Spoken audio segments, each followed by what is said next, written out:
Good morning. Go ahead and call to order the October 23rd, 2018 meeting of the Indian River County Board of County Commissioners. I'd like to welcome this cool weather we're having this week and say it's long overdue that we have a little cooler fall temperature, and would like to hope it sticks around for a while. So all you chamber people, get to work out there on that. At this time, it's my pleasure to invite the Reverend Dr. Joe LaGuardia from the First Baptist Church of Vero Beach, who will lead us in the pledge or the invocation. Be followed by the Pledge of Allegiance led by Commissioner Adams, and we will begin with a moment of silent reflection for our first responders. Everyone, please rise.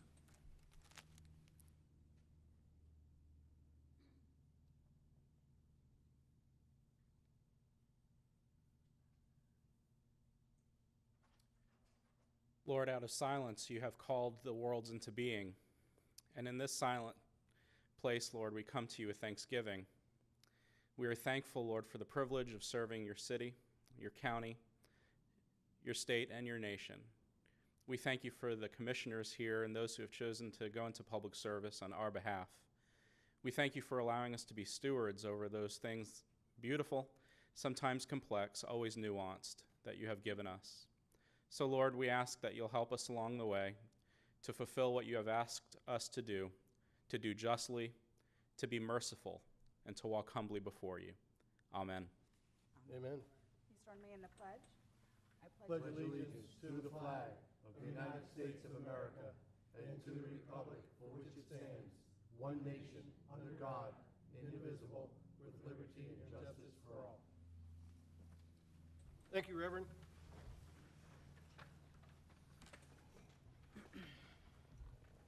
Under additions and deletions to the agenda, Commissioners, we have a public request to speak, which is related to one of the presentation under 5D. So I'd like to go ahead and move item 10B1 to coincide with 5D.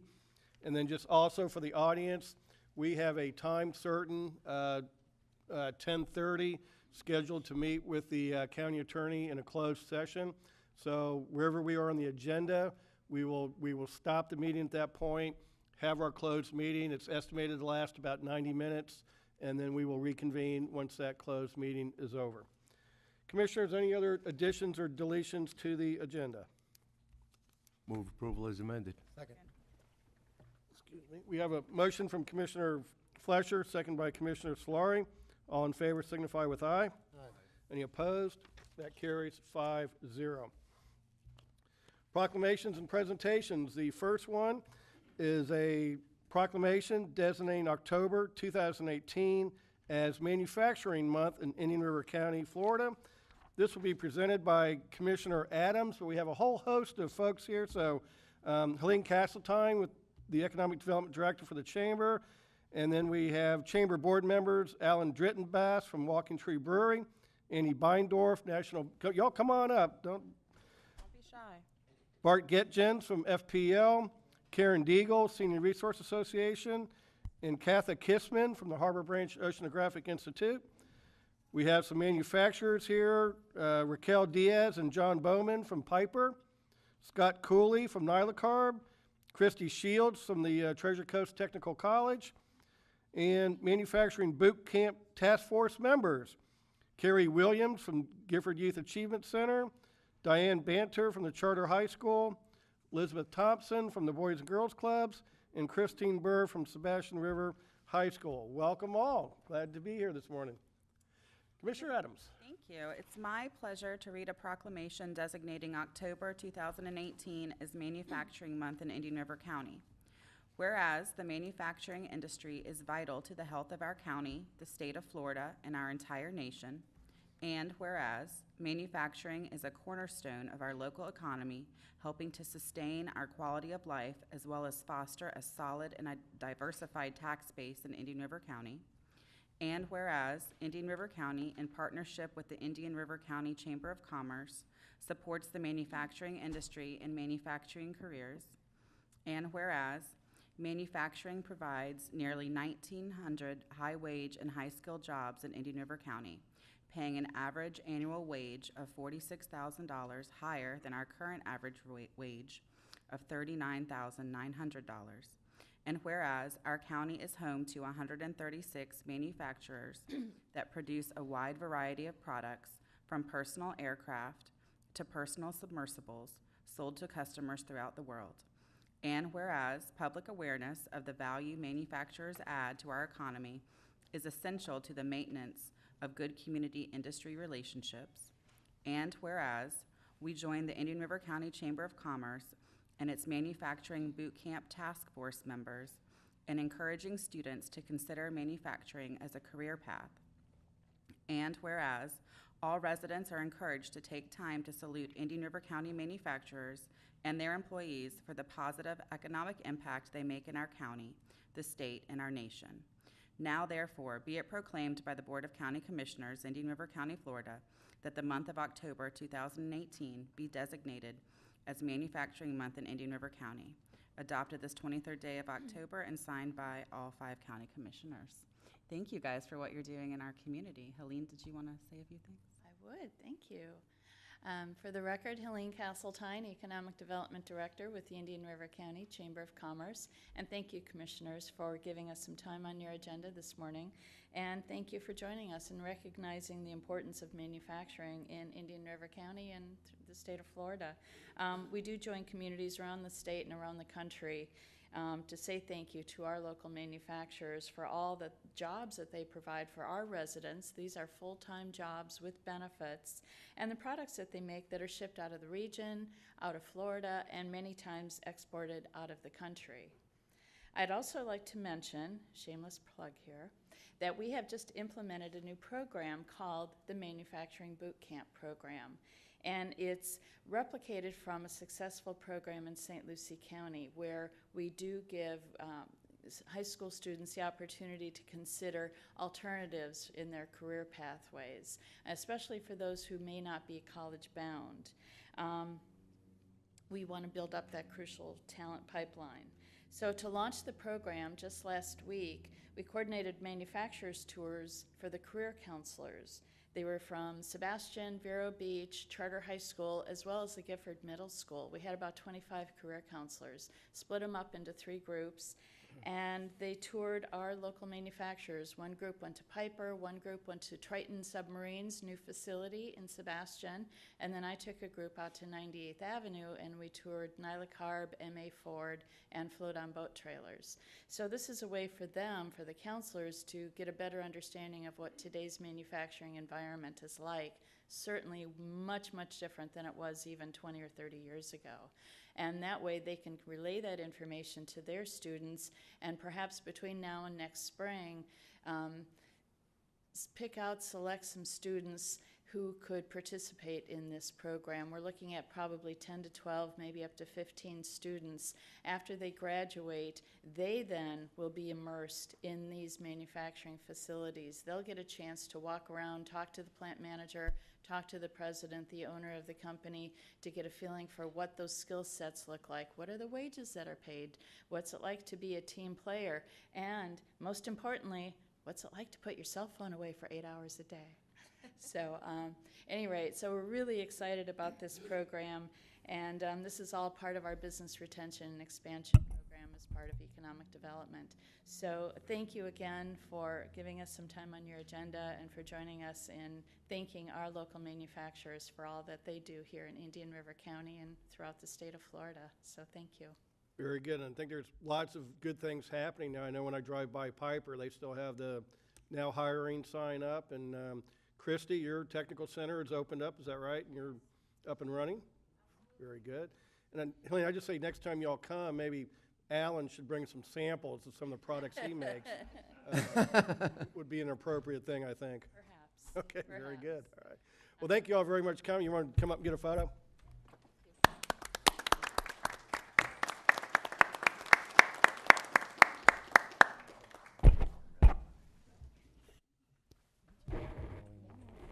All right, yeah, that's all right with the morning. Good morning. You got a new. Good morning and welcome. Thank you. Thank you for all you do. Look at this. Wow. Good morning. Thank you. Thank you. Thank you.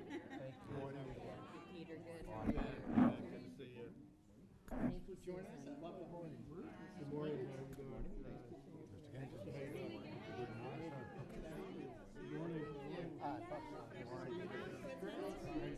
How are you, Andy? Good to see you. Good to see you. Hey, Andy. A phone number. All right. I didn't for your pen today. First time. Don't worry about it. Figure it out. Y'all scooch down? Here, Andy, I got a pen here. When you're ready.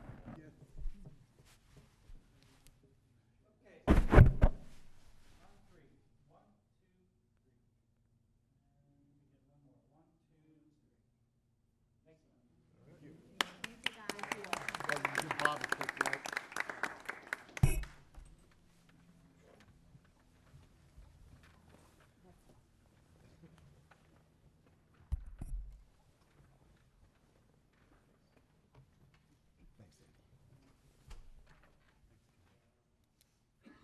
Thank you. Next is a presentation of a proclamation honoring Kim Denmark's Walk Across America campaign. This will be presented by Commissioner Zork, and Miss Denmark is here in her bright orange and I assume the New Balance sneakers? Yes. Kim, I'll have Commissioner Zork read the proclamation, and if you want to say a word or two after that, that'd be wonderful. Okay? Commissioner Zork. Yes, good morning. Thank you for being here. This is a proclamation honoring Kim Denmark's Walk Across America campaign, October 23rd, 2018. Whereas Kim Denmark is an exceptional individual who has been working diligently to raise awareness and action in the fight against homelessness across the United States. And whereas Kim Denmark is walking through 49 states, stopping in various communities to bring attention to the poor, less fortunate, and indigent. And whereas Kim Denmark addresses issues of welfare, homelessness, homeless veterans, and poverty, and is dedicated to encouraging the creation of new legislation relating to quality jobs, adequate training, and health care for the poor. And whereas, to date, she has walked 16 states, clocking over 5,704 miles and 30 pairs of New Balance shoes. And whereas Kim Denmark has set an outstanding example for other citizens and inspires others to learn about and join the fight to end homelessness. Now therefore be it proclaimed by the Board of County Commissioners of Indian River County, Florida, that the board recognizes and honors the tireless efforts and sacrifices of Kim Denmark and urges the citizens of Indian River County to join Miss Denmark in her fight to end homelessness. Signed and adopted this 23rd day of October 2018, signed by all 5 county commissioners. Good morning. Good morning. Tell us a little bit about your endeavors and what you have coming up next. Sure. But before I go further, can I say thank Sure. you? I have 5 or 6 people. Sure. First, I would like to thank the commission, and I want to thank Tina. I wouldn't dare say her last name, Carava. Canoyer. Thank you. And I would also like to thank the commissions for allowing me to receive this proclamation. I thank you very much. I appreciate it. Oh, there we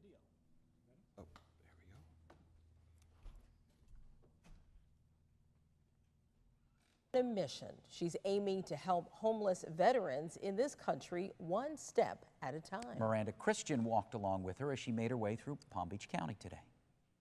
My shoes are my ministry, really. They really are. Kim Denmark is walking across America. Yes, 50 states. She quit her job, put on her walking shoes, and started her mission. And that service is walking city to city, taking homeless and veterans off the street. So far, she's been at this for 16 years, helping people living on the streets everywhere she goes. I want something done. I want to leave a legacy that something was done from Kim. She says she'll hear from some of the people she's helped. She got a call last Christmas from a woman she gave a place to live in Georgia. That's all she needed to get on her feet. And today she's working at Kroger. She's now a manager. Denmark hopes to talk to every governor in every state she visits and maybe even catch President Trump's eye while she's in town. I mean business. Mr. Trump, I'm going across 33 more states walking. for homeless veterans and homeless. She says her mission always needs support, paying for the clothes for the homeless and places to sleep at night. But she says no matter what, she'll continue to walk. Homeless veterans, yes! In Del Rey, I'm Miranda Christian, WPTV News Channel 5. It's the final days of. Thank you for allowing the video. I'm sorry. Sometimes you relive what you see. I started in Ohio in 3 feet of snow, and I began walking as a result of my behavior. I was a very negative, arrogant, self-centered individual. I owned a business in Dayton, Ohio, and I just was very, very bad of a person. And one day I experienced what they call today an epiphany with the Lord. And it just changed my life. I began to look at people differently. The homeless people that I would make fun of and the veterans I would make fun of, mothers on welfare, instead of helping them, I made fun of them. And one day I was just stricken with this sickness that took me to my bed. And while in my bed, that is when I experienced the epiphany. And I made a promise and I said, if I was just given one more chance, I would do right. And I was instantly healed and delivered and could stand on my feet again. There was nothing I done that could have gotten me back on my feet but a higher power. And I said, now what shall I do? And I said, I'm gonna pick a cause that's meaningful and who I trampled on. And that is the less fortunate and the poor. So I immediately, in 48 hours after that epiphany, began walking in the snow, left everything. To this day, I can't believe it. I left everything and began walking, finding people in the woods, finding people that were homeless, meeting veterans sitting on the ground, needles in their arms, some of them. Well, there were 2 my entire journey. Crack, it doesn't matter. I don't care who you are, how you look. I'm going to meet you where you are and just reach out to you with my hand and say, come on, let's go and talk. And usually we go to McDonald's and we talk, and after about 2 hours, they trust me and I can work with that person. Just in 2017, I did a fundraiser and raised enough money to get a used motorhome, and that's where I put them and kind of nurse them back to health. And it works. The motorhome keeps breaking down, but it works. Just so many people come and then they go. In your city alone, right here, I found 3 families. I've been able to help 2. And I'm sure the Treasure Coast Coalition is tired of seeing me, but I have to knock on doors. And I want to thank those people, and as well the mustard seed. In closing, I would like to thank these people before I forget. Thank you for your patience. I would like to thank Teddy. I was on the streets, Teddy Floyd, and he asked me what was going on, and I said, I'm trying to help the homeless. He got right on board and helped me. The 2 ministries I've partnered with are Revival One Ministries, Margot Hamilton, and Travelers Road, Emory.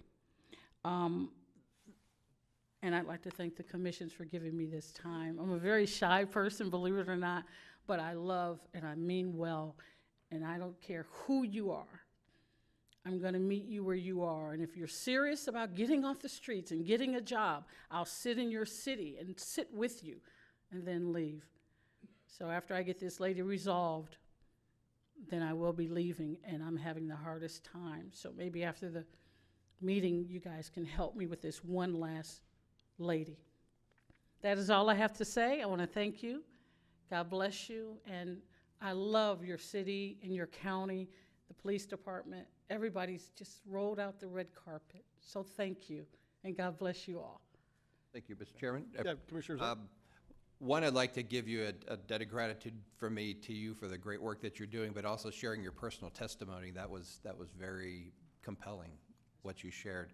How can somebody, do you have a way of people can keep up with where you're going, and if they want to help support us, do you have like a website or a Facebook or? Yes, I'm praying my website's still up, but it's kimdenmark.com. Okay. Several people across the country have hacked me, set up accounts in my name, and received thousands of dollars. So now I just don't even worry about the money. I live day by day. It's it's amazing that people can do that to someone, but you can't look at that.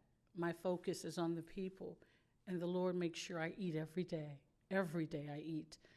And as a matter of fact, the sports golf place over there, they fed me yesterday. No charge. That's why I can't get this weight off of me, man. But is there any more questions you have for me? My next city is... Come on up and get your proclamation, Kim. Come on up.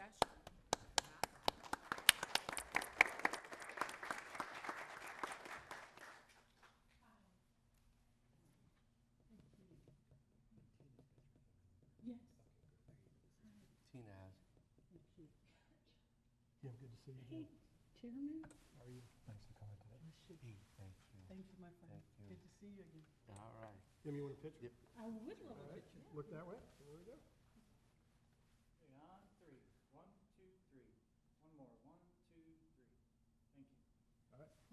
Good luck, Kim. Thank you. You know, Mr. Chairman, Kim and I spoke the other day, and I have to tell you, she just mentioned that she's shy. Just think about how difficult it is when we're working with a fundraising process or helping someone to get back on their feet.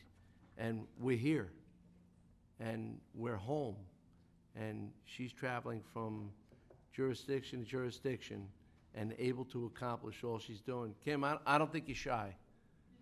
No, no. And thank you for what you do. And we will be in touch, and we know we have your number. Thank you. Thank you again, Kim. Next is a presentation on the International Coastal Cleanup results, the Lagoon Friendly Lawn Program, and announcement of Paddle Dash fundraiser. We have Ashima Wild from the Keeping the River Beautiful, and also Daisy Packer.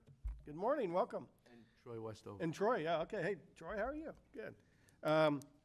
This will be presented, oh, you're just making a presentation. Okay, very good. Good morning, Commissioners. Thank you for your time today. Good morning, Dylan Renault Gold.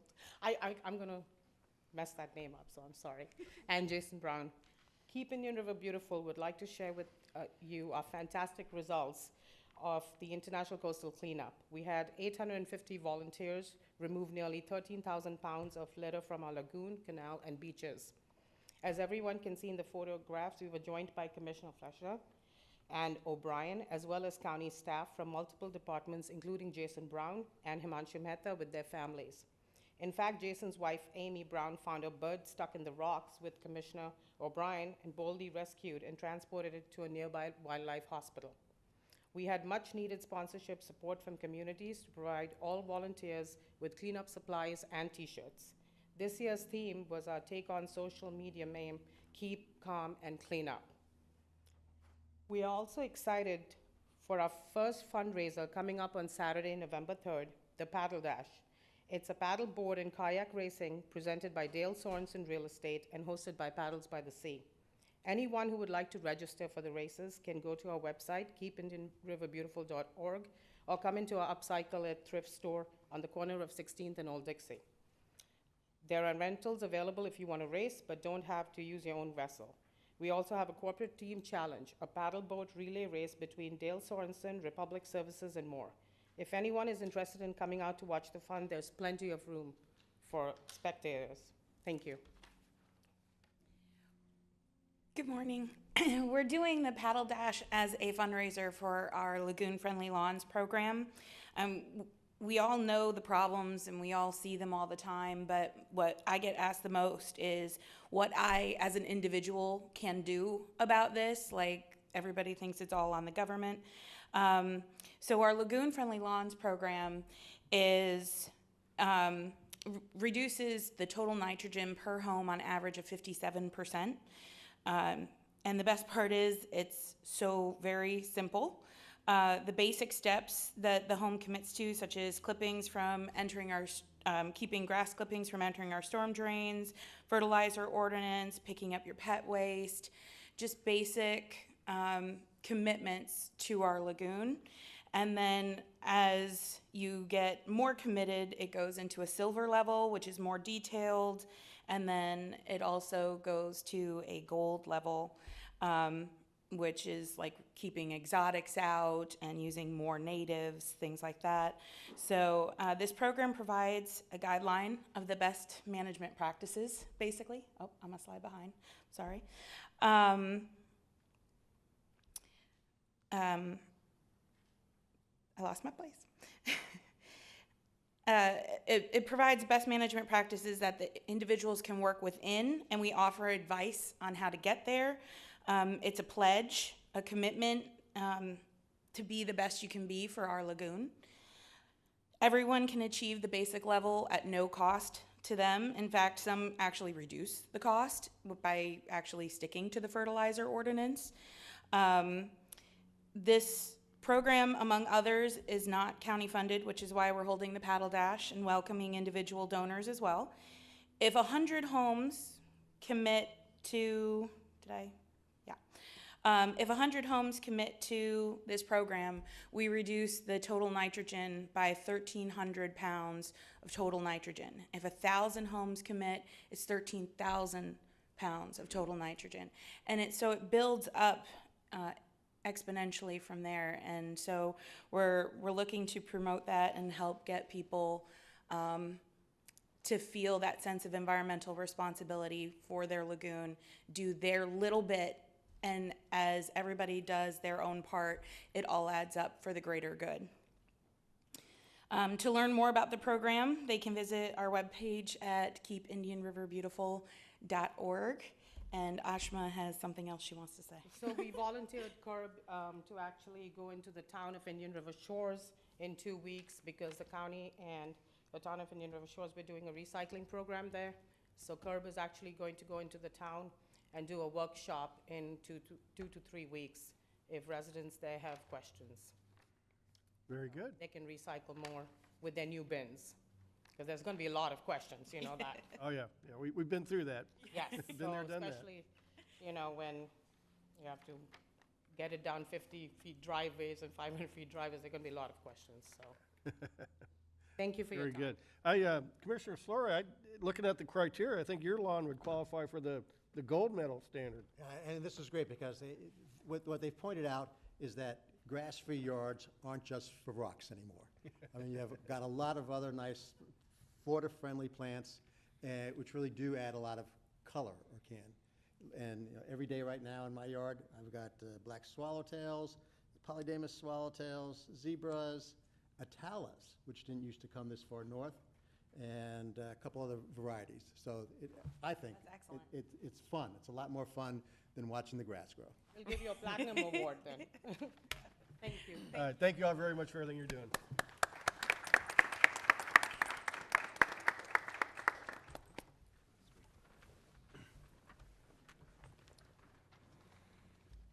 Our last presentation is by the Indian River County Health Department on trap, neuter, vaccinate, and release, known as TNVR. And good morning, Miranda. Welcome.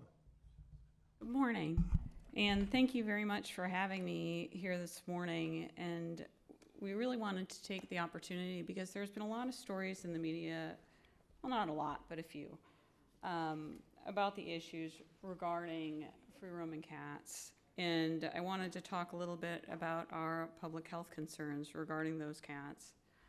We have information specific to our county that we're going to discuss. Our GIS department has helped us tremendously. They really are fantastic. I'd just like to compliment them to start out.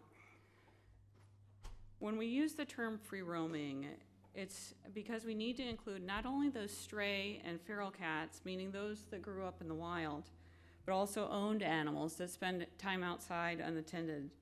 For the purposes of this presentation, we'll call them outdoor cats.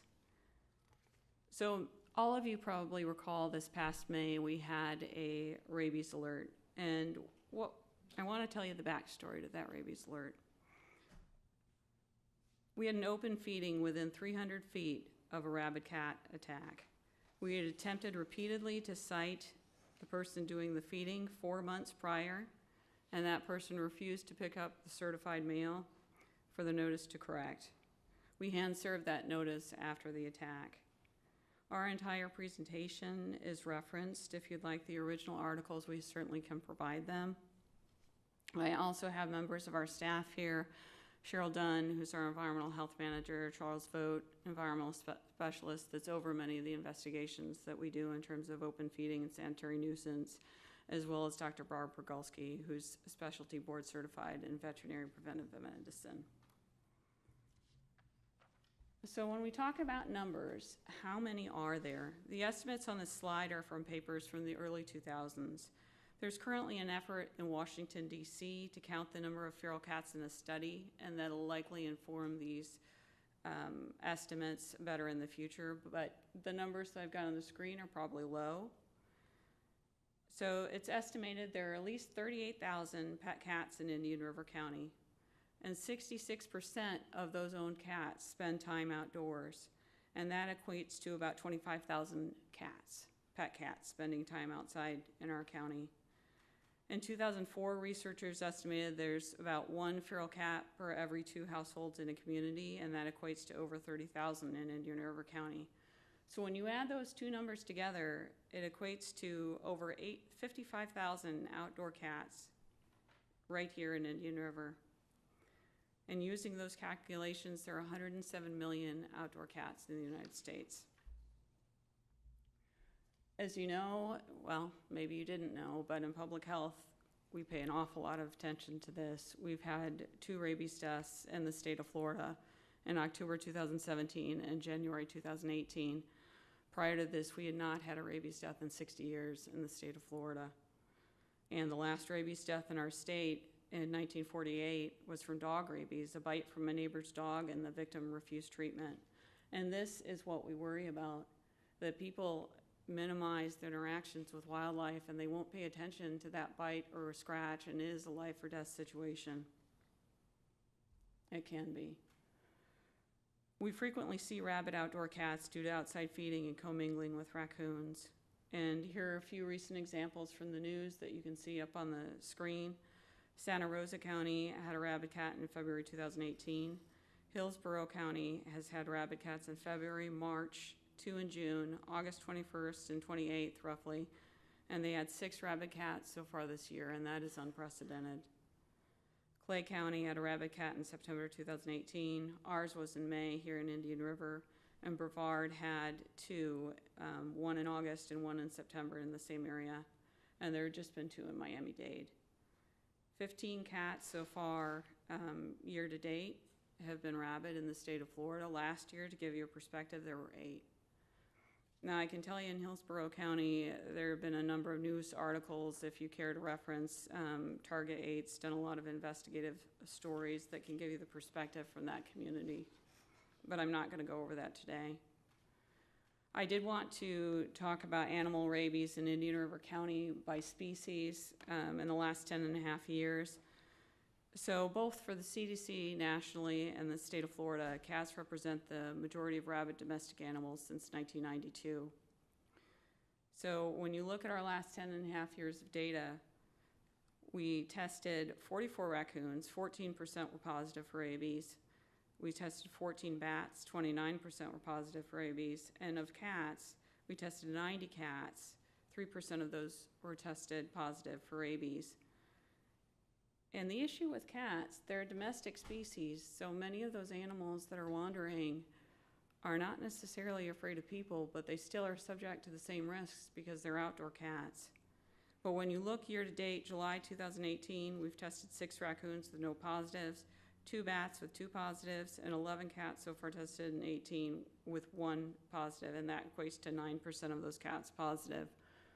I also want you to notice that we've had 4 rabid cats and 4 rabid bats in the last 10.5 years. So people oftentimes think of bats as a risk, but they don't always think of cats. And that's what we're concerned about in terms of public health.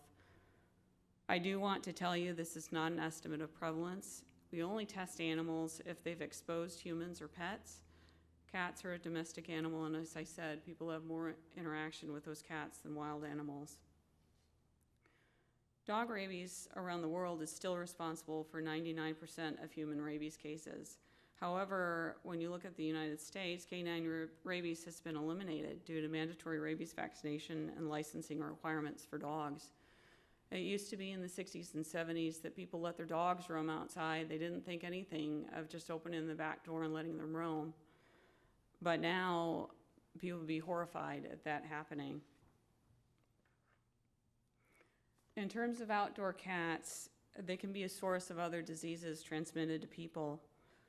When you have a congregation of cats that don't receive routine veterinary care like vaccination and deworming, it increases the risk of transmitting disease, not only to the cats, but to other wildlife species and humans.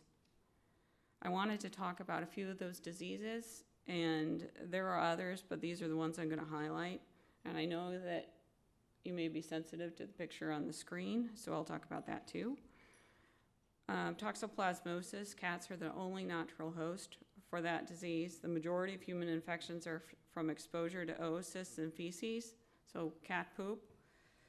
Cat feces, where they like to defecate, is in soft sandy soil, like the beaches, like sandboxes, or in areas like gardens with soft soil. It's usually, toxoplasmosis is usually dormant in healthy people, but when the immune system wanes, that's when you can see the infection reactivate. Toxoplasma oocysts can persist in the environment for 12 to 18 months. Oops, I'm sorry. Cat bites, they're less prevalent than dog bites, but those infections from cat bites can be more severe. The primary demographic is the bite to the hand as well as to middle-aged women. Now, the picture that you have on the lower right of the screen is from hookworm. So 75% of feral cats were positive in a Florida study. Exposure is through fecal eggs that mature to an infectious larval stage in the environment, and the larvae actually penetrate the skin in direct contact with the infected environment. In many cases, it's on beaches. These parasites stay trapped in the skin but slowly migrate, and that's what you can see on that person's foot, and that's from the Department of Health of Miami-Dade, and can cause scarring in some cases. Cat scratch disease is one of the more common zoonotic diseases. It's transmitted among cats via fleas, and the exposure to people is through bites, scratches, and saliva contact with open wounds, and a common cause of enlarged lymph nodes. There are other diseases. Murine typhus is an outbreak that's currently going on in LA County, but I'm not going to talk about that, but that has been linked to cats there. Toxoplasmosis, I've already talked about. It's only found in cat feces. The spread is from cat to human. It's also foodborne. It can be transmitted from mother to child in utero. 11% of the population 6 years and older has been infected with toxoplasma. That's much higher in other parts of the world. It can be as high as 30%. When you look at issues of sanitation and food hygiene. And the other piece, because you need to understand how this is happening, an adult cat can produce 32 pounds of feces per year. Toxoplasmosis is considered the leading cause of death attributed to foodborne illness in the United States. Over 30 million people in the United States can carry the parasite. It can cause miscarriage, stillbirth, neurologic disease, eye disease, that's sometimes diagnosed in adulthood, and that parasite reactivates when the person's immune suppressed. FAU actually found toxo in bottlenose dolphin in the lagoon in 2005. It showed on antibody titers. And the CDC also informs toxos found in shellfish because they're filter feeders and it can be a foodborne source. This next slide, I'm going to talk about the picture on the left in just a minute. There was a hookworm outbreak in Pompano Beach in 2018. Many of you may have seen that on CNN. I mean, people like me pay attention to that. I mean, maybe not you so much, but we notice it in public health. The investigation's ongoing. 7 people were infected. We had outbreaks in Miami Beach in 2011. Their GIS department, and that's the picture on the left, actually mapped where the cats defecated and the feeding stations. So those red and green dots on the screen, that was part of a countywide effort to stem that outbreak. And so they had at least 15 people infected. It was linked to feral cats. Keep in mind that hookworm is not reportable. The prevalence is likely much higher. In 2007, there was a Miami Children's Camp outbreak. 4 staff and 18 campers or sickened. They traced the source of the infection to the sandbox, and 2 feral cats were trapped on the site. Feral cats are likely to have hookworms more than owned cats. All soil can't be disinfected and rid of potential pathogens. And just like when you had your meeting last week and you were talking about increased density of animals, feeding of cats results in that increased population density and increased parasite density, posing increased risk for the people and for the cats. So this picture that you see on the bottom is from MLK Plaza in Gifford, which is across from Gifford Middle School. And you can see the cats all around the dumpster. I'm going to talk about that in a little bit more. There's open feeding going on at that location. When you've got the feeding of cats outside, it results in attraction and commingling with the main rabies carrier in our area and the entire eastern U.S., which is raccoons. Cats represent the majority of rabid domestic animals since 1992. Nationwide in 2015, cats of the rabid domestic animals were 58% of them, dogs were only 18%. And when you look at Florida over 20 years, raccoons were number 1, foxes were number 2, bats were number 3, 4 were cats, and bobcats were a distant number 5, and then dogs. Commissioner Zork, you had questions. I believe when we had the rabies alert, you were asking about the cost of prophylaxis, the cost of our investigations. So I pulled that for the last couple years. You know, post-exposure treatment, keep in mind, it's rabies immune globulin plus vaccine on day 0, 3, 7, and 14. It's expensive. Just the vaccine alone is over $5,000. The 16-17 personnel cost for our agency was $17,011 based on follow-up to these investigations. Vaccine and rig cost was $39,614 for a total of $56,625. In 2017-2018, the personnel cost was $35,433, and the vaccine and rig was $31,912 for a total of $67,346, and that was our rabies alert. I wanted to talk a little bit about the mechanism when you have a high-risk animal rabies exposure. So free-roaming animals come in contact with that rabies high-risk wildlife, those raccoons. These encounters often involve fighting over food, both from intentional outdoor feeding and unintentional with dumpsters. Those free-roaming animals will shelter or fight for shelter with high-risk wildlife. And we don't see those exposures, and now those animals are potential vectors of rabies. So we have protocols that we have to follow from the CDC, from the National Association of Public Health Veterinarians, from the Florida Department of Health. So when an animal is vaccinated for rabies, you have to capture them, booster them for rabies, quarantine and observe them for 45 days. That's if an animal's already vaccinated. So when they're not vaccinated, you have to capture them, vaccinate for rabies, and quarantine for 120 days. And keep in mind, it's often difficult because these animals are trap shy. And so I know Chief Stone will be the first to tell you that when an animal is trapped, it's very difficult to trap them again, and that is a major concern for public health when we have these investigations. I'm going to talk about the situation at MLK Plaza. So the basic idea when you talk about trap, neuter, release, trap, neuter, return, trap, neuter, vaccinate, release, there are several names for it. The basic idea is that an animal is trapped when someone will call to complain to animal control. An animal would be trapped, they'd be spayed or neutered, they'd be given one rabies vaccine and released back to the point at which that person first called. Please keep in mind that one vaccination for rabies does not confer immunity. The Florida Department of Health follows the Florida Rabies Advisory Committee and the Florida Rabies Compendium in terms of one rabies vaccination, a booster a year later, and then every 1 to 3 years based on the manufacturer's direction. And oftentimes, these feral cats are immune suppressed because it's not a good environment for them outside. They're a domestic animal. As I had mentioned, other wildlife is attracted to feeding stations. We're concerned about rabies. We're concerned about that lack of routine veterinary care. It increases the likelihood of parasites and diseases like feline leukemia, feline distemper, feline infectious peritonitis, feline immunodeficiency virus, as well as zoonotic disease. TNVR is strongly promoted. Rarely are populations managed. It's ineffective in most situations based on you always are bringing more cats into that population. As you're feeding, you're attracting other animals, you're attracting other cats, you're attracting other wildlife.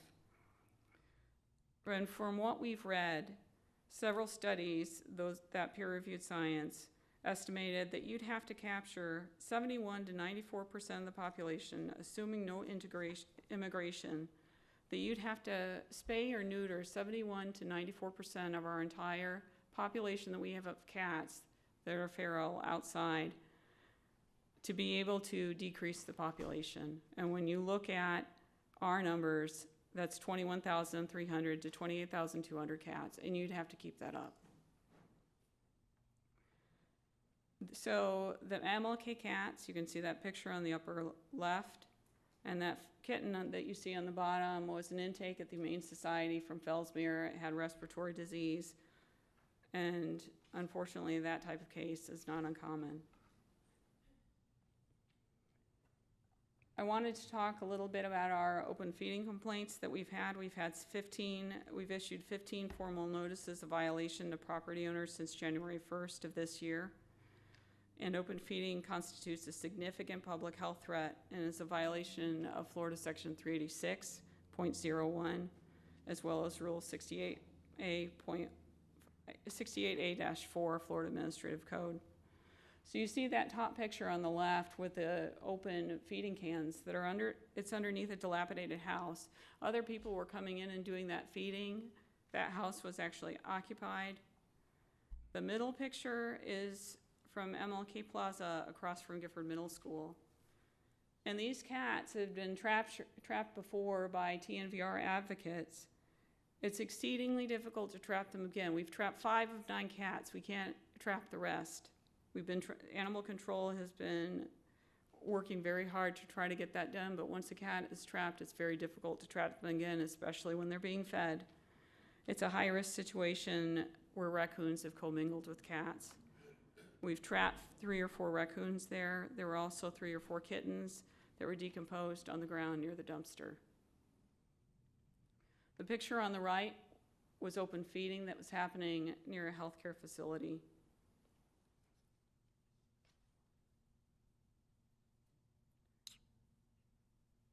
In terms of the public health threats from sanitary nuisances, often when we have these open feeding, these areas also have sanitary nuisance conditions, and that perpetuates disease propagation.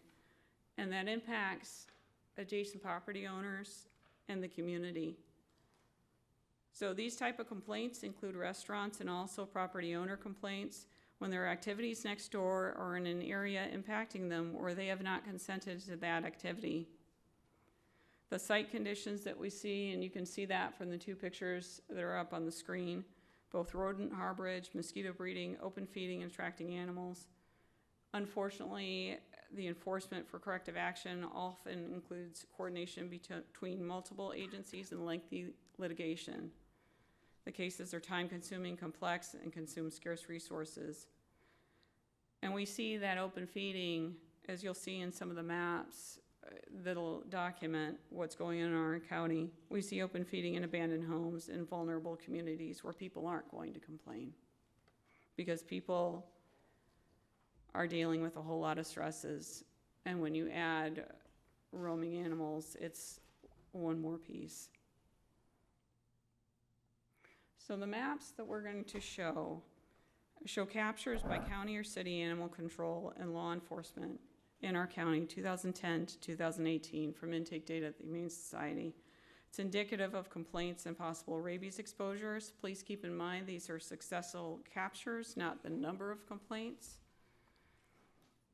And all of these points represent people that aren't here to complain, and there are more because these are only the successful captures. So you can see, and again, I wanted to thank the GIS department for putting this together for us because pictures really tell a story. This is a density map. I'm not going to go over the science behind it because I am not a GIS expert, but it's a kernel density map, as I recall. But the hot zones, or the high density, are those areas in red. And it has a correlation to our most vulnerable areas in our county where people are already struggling, where we've got high poverty rates. It's troublesome. And you can see the rabies alert areas there on the lower right, as well as that call out with the general location of the rabies positive cat in May 2010 when we issued our rabies countywide alert. So this slide is from Gifford. You can see the vocational and technical college next door to Gifford Middle, there outlined in the purple. Our most concentrated areas of cat captures over time is in Gifford. The little yellow circles mean 1 to 2 captures, triangles means 3 to 6, and diamonds mean 7 to 14. The red bulleted symbol means 15 to 30 captures. I do also want to draw attention on the lower right above 37th Street to East Gifford, as this is a small area but a very significant number of cats. As all of you know, and as you as the county and the Board of County Commissioners, we've all been working in our PCH projects in Gifford, and this is a significant concern for the people living in the Gifford community. I wanted to ask Tony Brown, who's our NAACP president, to come up and speak to the community impact. Good morning, Commissioners. Tony Brown. Just looking at that picture, the old adage says a picture is worth 1,000 words. Looking at the picture, envision this being your neighborhood. Now absorb the reality that this is an area approximately 1.7 miles enclosed by 4 streets, north, south, east, and west.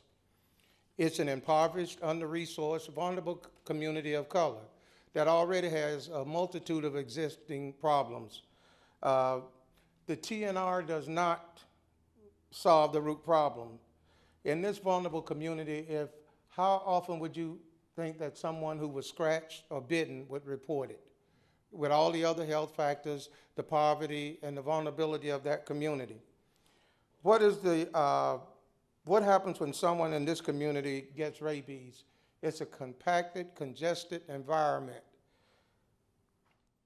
You have medical problems, you have health issues, you have social and economic. To me, this is DEFCON 3 in a community such as Gifford. And I ask you again, look at it and envision it as it being your community. And how would you perceive the threat? Would it be major, would it be minor? 1.7 miles in a very vulnerable community. So this is what we as a community in Gifford have to deal with. Thank you. Thank you.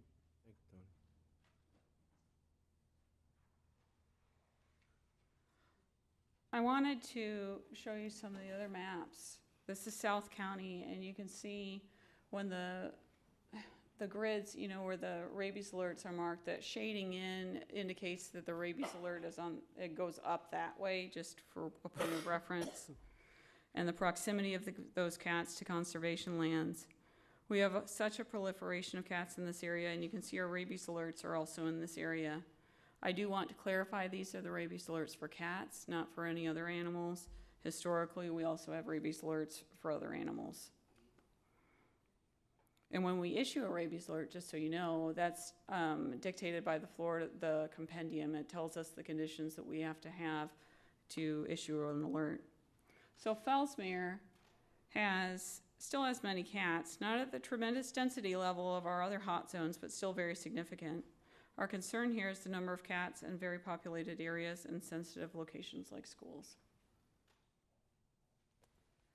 This is the central part of the county.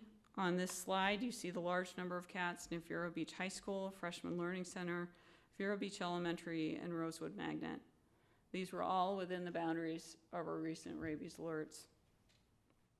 Again, I have significant concern in these areas that people, especially children, are not aware of the public health risks of outdoor cats.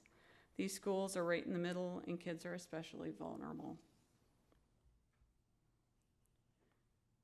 These captures in the north part of the county are near conservation areas in large numbers, which we suspect are associated with open feeding and ongoing abandonment. And this is the south part of Sebastian, as well as Wabasso. West Wabasso is another vulnerable community. We're consistently seeing the numbers near conservation areas. You can see those diamond areas down on the bottom part of the screen with large captures of cats.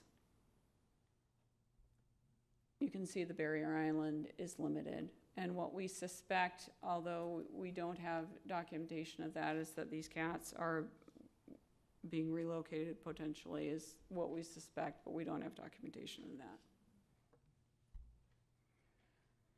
But what we do have in the central island, it's still limited for activity, but we have had businesses complain before on the beach side about cats impacting their business. So we want to talk about possible solutions. My intent is not to, in terms of public health, to demonize cats. My intent is to talk about protecting cats and protecting people. Because when you protect cats, you're protecting the public health. So this little picture on the screen is from a mobile home park in Gifford. This little kitten, when we took the picture, 2 other cats ran away from the kitten, but the kitten didn't move and was likely sick. So neither TNR or just removal solves the root problem. We have to look at policy changes in public education. We've got to prevent further abandonment. Because people, when they see a conglomeration of cats, they think, oh, my cat will be okay. I'll just put him at the side of the road with these other cats. We want to prevent that from happening. We want to educate feral cat feeders about the many problems associated with free-roaming cats. The problem is that these feral cat feeders are very secretive, and my concern is that at some point our luck's going to run out because they're going to be bitten or they're going to be scratched by an animal who has been exposed to rabies, and they won't report it. We want to strengthen ordinances addressing neutering, vaccination, registration, and free-roaming pets. And we want to properly fund animal control agencies and humane societies. I can tell you Chief Stone has been an amazing partner for the health department. He has ideas in terms of enhancing animal control. He's such a strong partner with us, and we appreciate that. Please keep in mind that domestic cats are not wild animals, and releasing them into the wild treats them as if they are. And when a cat is protected, often they're hit by cars, they fall victim to disease, starvation, poisons, attacks by other animals, or mistreatments by humans. When you protect the cat, you protect the public health. There are humane alternatives to TNR, like increased adoption. We have many agencies in our community that try to adopt cats out. Widespread low-cost spay and neuter and vaccination clinics. In some parts of the country, there are enclosed cat sanctuaries where unadoptable cats are safe and unable to commingle with native wildlife, including prey species. These kind of sanctuaries are very difficult to achieve. They must be highly regulated, have strict veterinary medical direction, and both animal control and health department approval on plans and oversight. And what we're talking about is prevention, much in that same way in the 60s and 70s when people didn't let their dogs outside, when they let their dogs outside, and now they don't do that anymore, and you've seen a reduction in canine rabies. We want to see prevention, to teach new behaviors, to value cats as indoor pets. And so there are safe solutions for cats. You can look at things like these are just 2 examples of companies like Catio Spaces, where you're putting in a little door for your cat to go out on a little patio where they're enclosed and safe from being attacked from other animals. There are freestanding enclosures. I know my own cat wanders on our deck in an enclosed screen enclosure, but would be panicked if he was outside that screen enclosure. The picture on the bottom with the black fencing that arches over, that keeps that cat from wandering outside that fencing. And just to touch on our legal authorities, I'm not going to belabor this slide. Both Chapter 381, 386, and 64D3 gives us our authority. And then I wanted to have Chief Stone be able to speak to the legal authorities for animal control.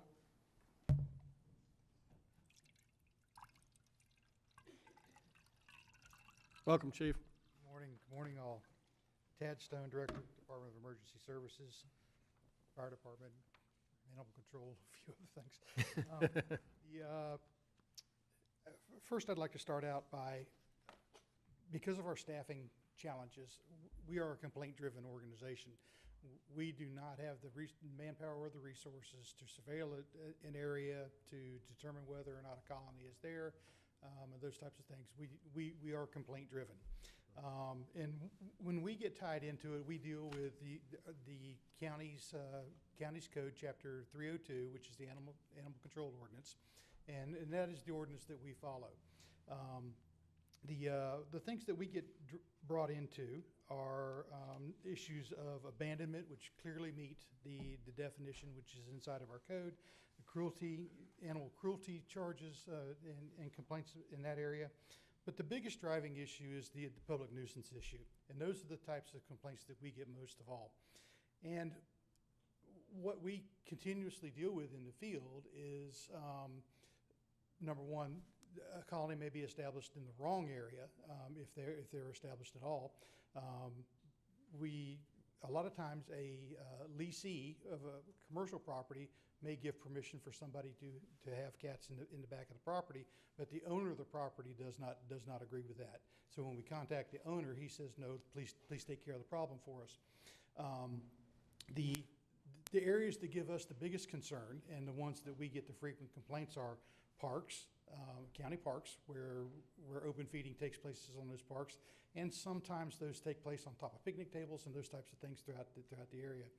The most recent one that we had that caused a great deal of concern for me and my crews in animal services was a problem that we had at a medical facility. It was a cancer oncology center. We already have people in that area coming in a weakened immune system, and then we have feral cats that are working that are behind that facility. So that created some issues for us. In the way our current code is written, when an animal goes off of their property onto somebody else's property, and they don't have permission to be there by the owner of that other property, that is considered a nuisance animal for us. We're also involved in the rabies and licensing side of it, the rabies vaccination side of it. Our code requires after 4 months they get the initial inoculation for rabies, and then 1 year after that they get the so-called booster, or the additional rabies vaccination. That really does not happen within a feral cat community or TNRV community. As Miranda mentioned, they're trap shy. It's difficult for them to be caught again, revaccinated, and released back into the community. So we are on the enforcement side of it. By the rabies compendium, we work very closely with the health department, and once again, we are complaint driven across the board. I'll be happy to answer any questions that you may have for what we do in the field. Chief, the only question I had, looking at those maps that Miranda showed, you had pretty high densities of captures in Gifford, South County, Vero Beach area, but the two Sebastian maps were really kind of startling, the low numbers. Is there any reason for that, or? No, sir. Once again, we're complaint driven, so we just haven't got the level of complaints and the level of turn-ins throughout that area up in Sebastian. Okay, interesting. Commissioners, any other thing for Chief? Or Miranda, I guess, at this point? Yes, for Miranda? Yes. Thank you, Mr. Chairman. You mentioned toxoplasmosis as a strong concern, and coupled with the fact of the habits of the creatures, is there a vaccine, a long-lasting vaccine, or some sort of element that could be taken, like a prophylaxis, to prevent the contamination from spreading to humans? No, there's no vaccine for toxo, and similar to, you always hear the recommendation for pregnant women not to change the litter box for their cats, but there is a pervasive risk as well from toxo aside from that. But no, there isn't a vaccine for that, and usually No, there's not. You I mean, mentioned- Barb, do you have anything to add to that? I saw the nod on that. I guess total agreement. The other concern I had was you mentioned areas like soft, loamy, sandy soil where cats prefer to leave their fertilizer, and that's a known fact. You know, looking at the maps, and I'm looking at what the citizens do in their backyards. They grow tomatoes, vegetables, and as I do. I have them caged and contained because I don't want creatures getting in there and stealing my fruit. But I also did that because I had a few, you mentioned Sebastian, I did have a few cats that preferred the site. And you know very quickly if they prefer your site. They leave a strong scent. So if that's the case, is that a concern? Could it get into the food chain in that manner? Could it grow into? Is it systemic? Or do we have to be eating something that we've touched the fecal matter? So it's a fecal oral route of transmission, and perhaps Cheryl or Barb, I'd let you answer that question. Because what Tony Brown mentioned is very strong, being familiar with a lot of the yards in the area. There's a lot of people that do grow vegetables to offset their food costs. Tremendous amount. The answer to your question is yes, toxoplasmosis, you don't hear about it a lot, but it is, it's a very important foodborne disease. You don't hear about it so much because people don't get acutely ill with it like they do with salmonella or any of the other foodborne illnesses. But it insists and it lays dormant. So, but it's a very important one. You just don't hear a lot about it. So if someone was feeding cats that had a little clipped ear, it would have no impact on these concerns. And there are many others, Doc. So what I can tell you is that TNVR doesn't solve any of the other public health concerns that we have. Thank you. Thank you very much for the opportunity to present to you. And, you know, we've been looked at in Indian River in terms of a model for providing education about free roaming cats to the Department of Health. It is a tough issue to educate on. We've certainly shared the materials that we've used in terms of education with other counties because it's important that people understand the facts, and the tagline really that we've used is what's good for the cat is good for the public health. Thank you. Thank you. We had moved up a public discussion item. I got Freddie. 10B1, a request to speak from Dr. David Cox, Audubon, Florida, and Pelican Island Audubon Society regarding trap, neuter, and reabandon. And then after Dr. Cox speaks, if there's anyone else in the audience that wishes to speak, we'll hear them at that time. Dr. Cox, welcome. Thank you, Peter. Commissioners, good morning. Thank you for the opportunity to speak. My name is David Cox. I live on Periwinkle Drive in Summer Place. And if you have any questions as I'm going, please just interrupt. And I'm not going to speak to the same issues that you've heard Miranda speaking about, primarily disease-related and public health. I'm going to be talking from a different perspective. Today I represent the board and about 70,000 members of Audubon, Florida, as well as the board and about 900 members of our local Audubon chapter, Pelican Island Audubon. I wanted to briefly mention what our missions are. Audubon, Florida, using science to guide our priorities and BirdLife to measure ecosystem health. Audubon advocates for the protection of land, water, and wildlife, and has for 115 years been the voice of wildlife conservation. Pelican Island has a somewhat longer mission statement to preserve and protect the animals, plants, and natural communities and the land and water on which they depend in Indian River County through education, advocacy, and public awareness. At the local, state, and even national levels, Audubon speaks with one voice on the issue of free-ranging domestic cats and TNR or TNVR programs. And that one voice speaks for all birds and other wildlife endangered by these cats. Our position on free-ranging cats or free-roaming cats is simple. We recognize that domestic cats provide many benefits to people, including companionship and comfort. And I should mention that I'm not sure that I've ever been without a cat in my house. And I currently have a stray cat that we took in and who has now been living with us for the past 2 years. We also recognize that free-ranging, that is feral, stray, and outdoor-owned cats, kill literally billions of birds and small mammals in the United States each year. Audubon supports responsible pet ownership to keep domestic cats indoors or controlled on leash, like dogs, and to manage feral cat overpopulation by establishing alternatives to feral cat colonies. What leads us to our position is also simple.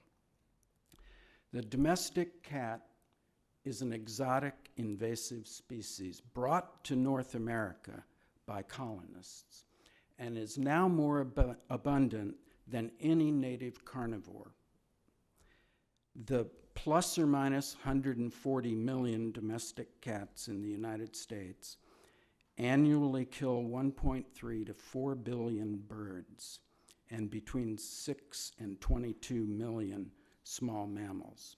Now this is, and I should also mention, I have references that I'm happy to provide you for any of these estimates. There's a broad scientific consensus that cats are the top source of direct human-caused mortality for birds and small mammals in the United States, and thus disrupt native ecosystems. They do not balance native ecosystems. Cats are instinctive hunters. They hunt to kill whether they are fed or not. Outdoor domestic cats and feral and stray cats prey upon native birds, small mammals, reptiles, amphibians, and even insects. If it moves and it interests them, they will play with it and attack it. I should also mention that they not only kill native animals, but they also maim and dismember and gut and leave for dead countless other animals. And as you've heard, the cats are vectors of diseases that can affect humans and other pets and, of course, wildlife. The lives that outdoor cats live are far shorter than indoor cats, and they're far more challenging and brutal. They're exposed to many risks, diseases, certainly among them, automobiles, larger predators, etc. Now, in Indian River County, as you've heard, the number of free-ranging domestic cats is estimated to be about 55,000. These cats kill between almost 500,000 and 1.5 million birds per year, and between 2.4, call it, and 8.5 million small mammals in Indian River County. Many of these victims will have lived, as you've heard, in public parks, also in conservation areas, and in a variety of vacant green spaces. Our conservation areas and green spaces are islands in a sea of urban development. And whenever cats are introduced to islands, they cause extinctions. Now, I want to revisit just 3 of the maps that Miranda shared with you earlier, but look at them from a slightly different perspective. First, at the county level, again, the hot spots of outdoor cat captures occur in our challenged, underserved communities, often near vacant or publicly owned lands or dumpsters. And I want to return to Sebastian, where we've had some questions. And looking at what we call here Sebastian South, I want to call your attention to the lower right corner of that image, to the Wabasso Scrub Conservation Area, which is the kind of green space. Do I have a pointer? Okay. There it is, right there. And there's a cluster of captures that are around that area. And that's 111 acres of conservation land that was purchased with taxpayer funds to protect an island of endangered scrub. And it was purchased especially to protect Florida scrub jays, an endangered species that, owing to its nesting preferences, that is, the kind of oak trees that occur in scrub are maybe high. And the birds nest like at about my height. David, keep the mic. Oh, the birds nest 5 to 7 feet off the ground. So they're especially vulnerable to attack by domestic cats. And so we've invested heavily in these lands, and our investment is vulnerable. In fact, all of our county conservation lands, and you can see several of them sprinkled around here, are islands in a growing sea of humanity. And in every case I know of, whenever cats, as I've said, are introduced to islands, extinction of native species follows. The final example I want to show is that Sebastian North and captures around the North Sebastian Conservation Area. There are several of them that are adjacent to the conservation area. And again, this was a conservation area that was established to protect the endangered scrub species, especially scrub jays, gopher tortoises, gopher frogs, etc. And I think it's interesting in looking at this image, and if you can recall all the others, we don't see any of these symbols, any of the red dots or triangles or diamonds inside the conservation areas. They're not complaints coming from inside the conservation areas. It seems reasonable to expect, given how large these conservation areas are, that free-ranging cats will be present in these areas. And if they're present, they will be preying on wildlife. Our county taxpayers have partnered with taxpayers from across the state to buy and protect these lands and their wildlife. These public investments are very likely being diminished by outdoor domestic cats. In conclusion, the recommendations of Audubon, Florida and Pelican Island Audubon are the following. We support efforts to educate and encourage cat owners to keep cats indoors or controlled on leashes when outdoors, and to have their pets spayed or neutered. We support the humane reduction of feral cat colonies.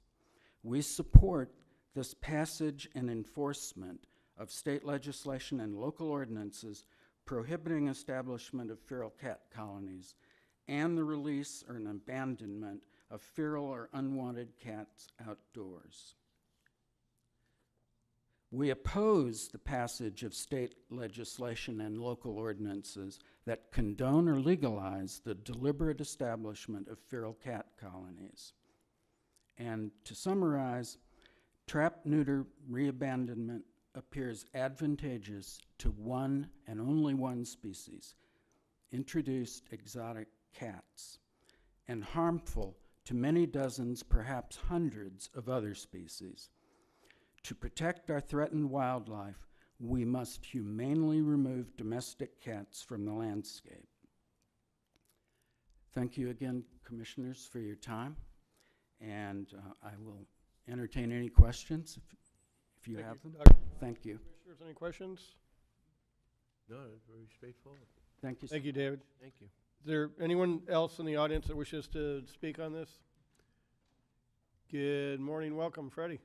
Good morning. Got a half a voice this morning. Got a little laryngitis, but I'm here. Freddie Woolfolk, 4590 57th Avenue. I'm here to just shine a little light on the cat infestation that we have in the Gifford area. It's not by accident that those cats are in that area. There's such a certain cultural way of life that I've known all of my life, and if it weren't for Ms. Miranda Hawker and me serving on the Gifford Health Council, I would not have been educated to understand why that has transpired. What I mean is, when I was a kid, my mom used to tell me, don't bother that cat. I thought it was just not want me to hurt the cat. She said, the cat is good luck. And that's a myth in our neighborhood. They say a cat is good luck, so leave the cat. So what do I have in my yard? A couple of roaming cats. And my wife said, we need to get the Humane Society out here to get rid of these cats. I said, no, that's good luck. That was before I heard the pamphlet was passed out at the Gifford Health Council that we really, really need to educate people in River County that they may be nice little furry animals that we love, but they're not good luck when it comes to our health. So we are asking that we continue to support the health department, Ms. Hawker and her staff, in helping to educate. Educate is going to be the key, because I never thought about that animal in my yard being a furry, beautiful little cat, but what about the food that someone had fed that cat and he had to fight for the food against a rabid raccoon, was bitten with rabies. Now I'm thinking it's just a pretty little cat. Go out and rub it and it bites me, and I'm wondering what's going on when I'm having these hickeys all over my head. Little cat. But so I support serving with the Gifford Health Council and working alongside of the Indian River County Health Department.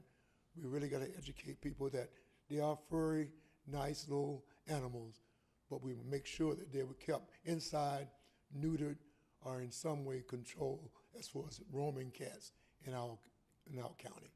Thank you so much. Thank you, Freddie. Is there anyone else that wishes to comment? I'd like to thank Miranda and your staff for the presentation, and Chief Stone, Dr. Cox, and Freddie. Thank you all for your input. We appreciate it. Thank you. Commissioners, we move on to the approval of the minutes, regular meeting of September 11 and September 18. Second. We have a motion from Commissioner Adams, second by Commissioner Zork for both minutes. Any discussion? All in favor signify with aye. Aye. Any opposed? That carries 5-0. Informational items, Commissioner, any comment on informational items? Hearing none, we move to the consent agenda. Commissioners, does anyone wish to pull an item for additional discussion? Hearing none, is there anyone from the audience that wishes to have a consent agenda item pulled for additional discussion?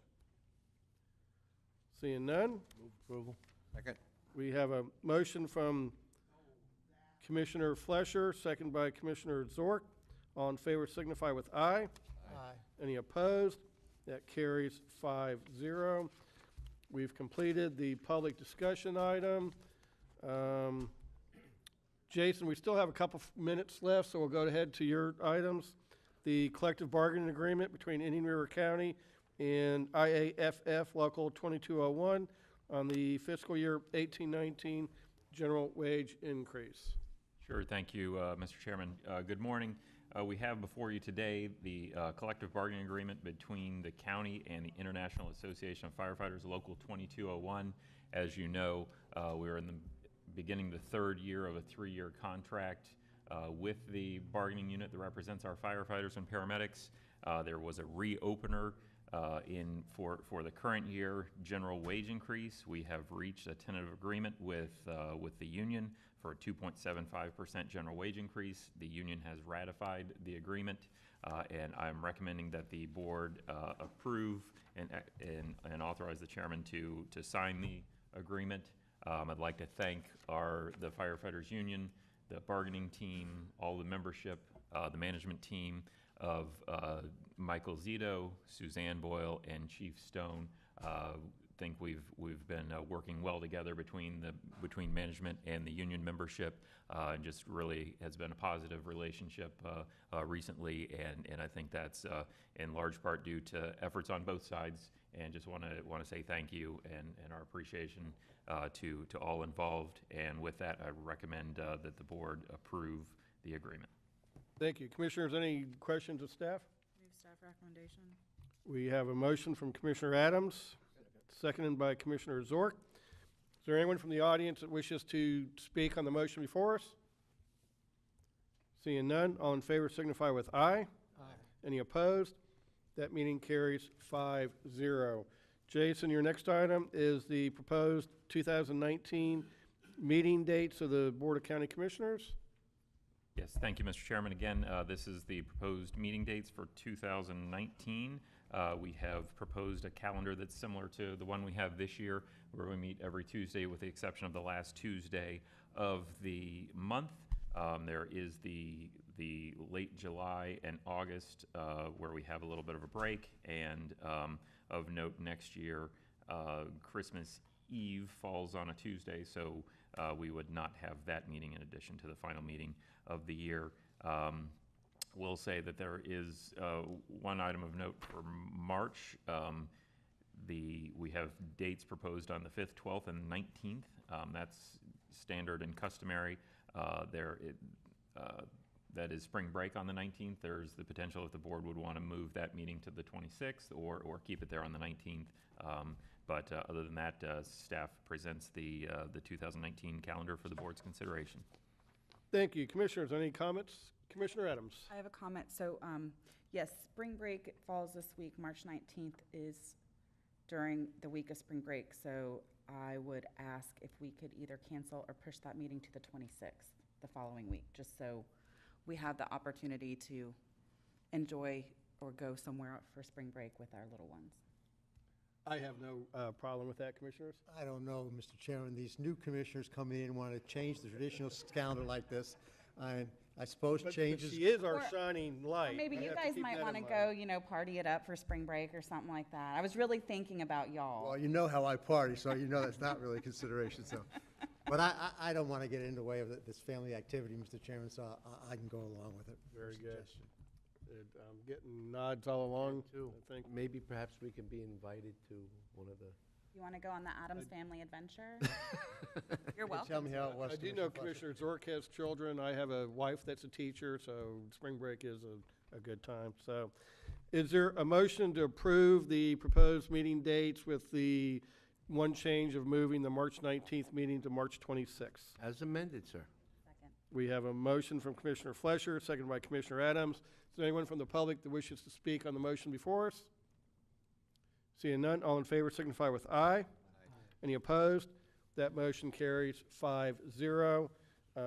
Jason, I don't think we'll get through the red tide in 2 minutes, so we're going to go ahead and, folks, as we mentioned earlier in the meeting, we have a time certain at 10:30 for a closed attorney-client session, and this is the commencement of the attorney-client session.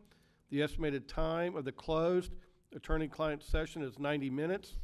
Present at the meeting will be Commissioners Bob Solari, Susan Adams, Joseph E. Flesher, Tim Zork, and me, Peter D. O'Brien.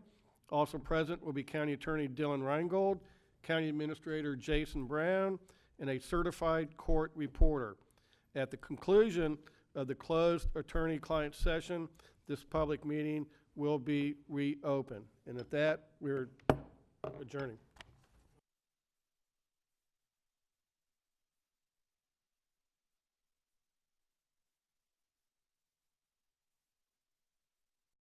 Yes, just want to give a brief update on where we are on red tide. As you know, last week we started seeing some effects of red tide in the county and fish washing up on shore. So we moved into action to begin the cleanup process. At first we were doing it with in-house folks. Later in the week we entered into an agreement with the Florida Department of Environmental Protection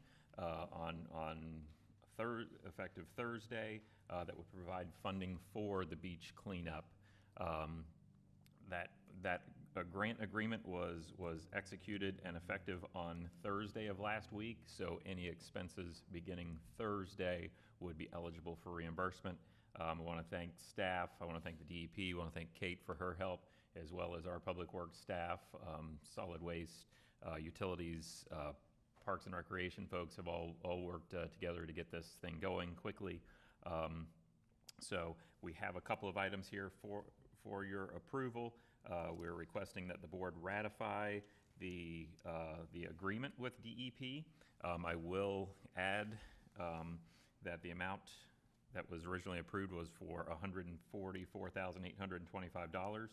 We did also issue a notice to proceed to one of our disaster debris haulers, Ceres Environmental, to do the cleanup on the beach under the authority in the procurement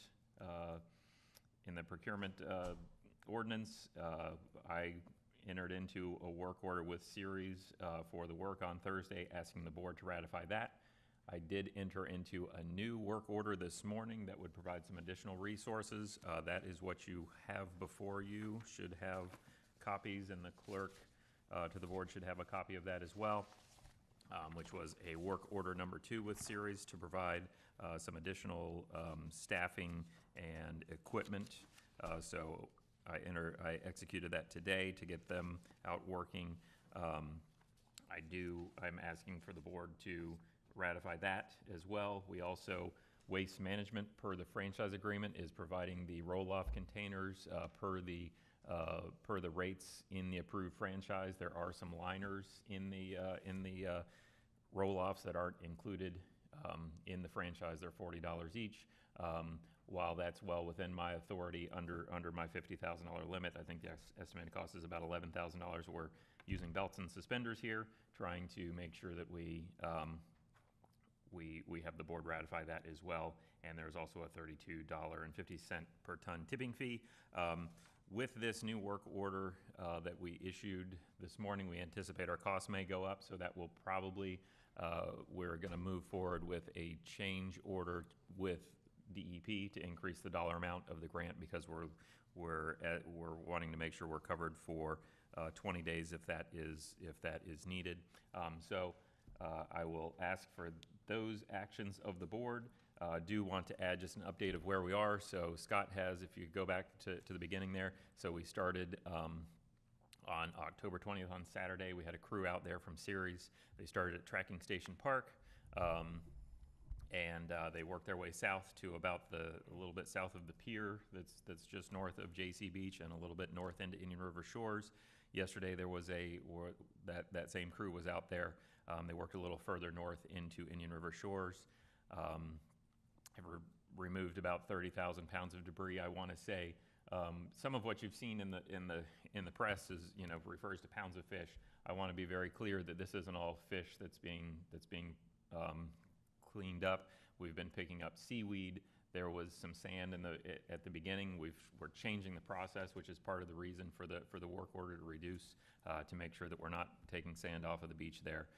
So I just want to make that distinction there. We're looking at a couple weeks to get that completely finished. We do have a second crew on site today, and we're hoping to get a third crew out there soon. So next, there's some maps that show where we've been.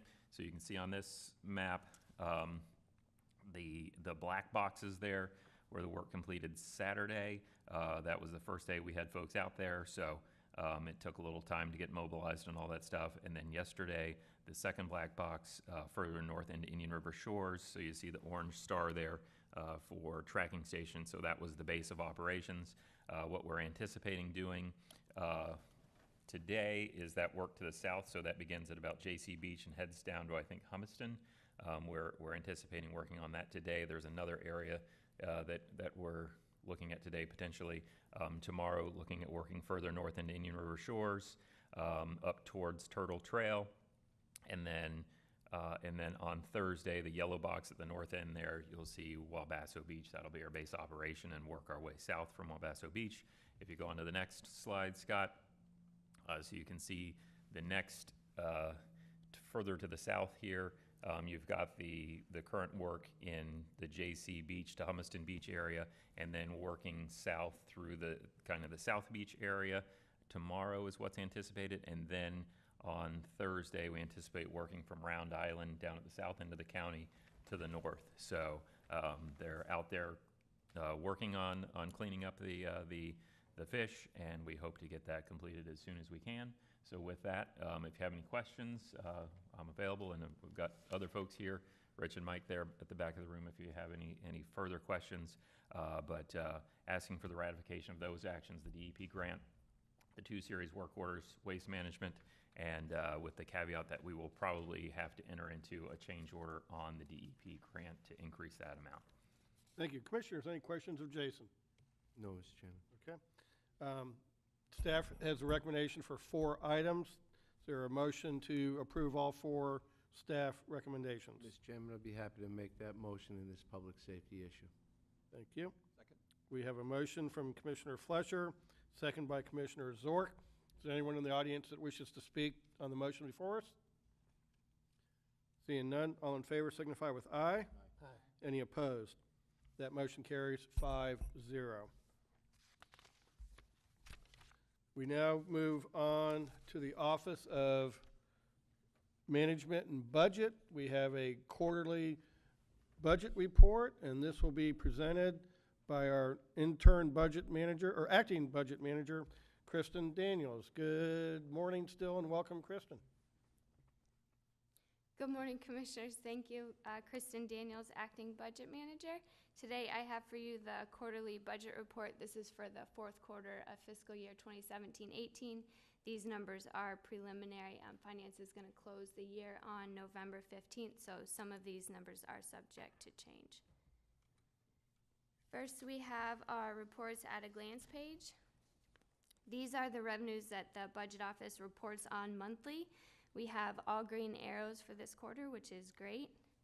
Our top performers are impact fees this quarter. They are increasing over 20%, and this is related to the increase that we've seen in the building department and our permit revenue numbers.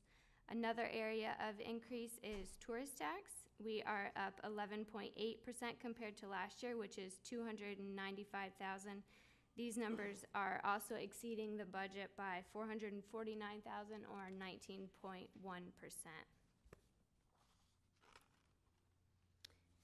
Moving on to the taxing funds, we'll start with the general fund. The general fund reflects a positive variance of $7.4 million when compared to last year. Our ad valorem proceeds are up $5.1 million. This is due to tax roll growth of 7.6% and a millage rate increase of 3%. We also have some transportation grants increasing $2.4 million this year. This is due to a timing issue of our largest 5307 grant and when that's received in the fiscal year.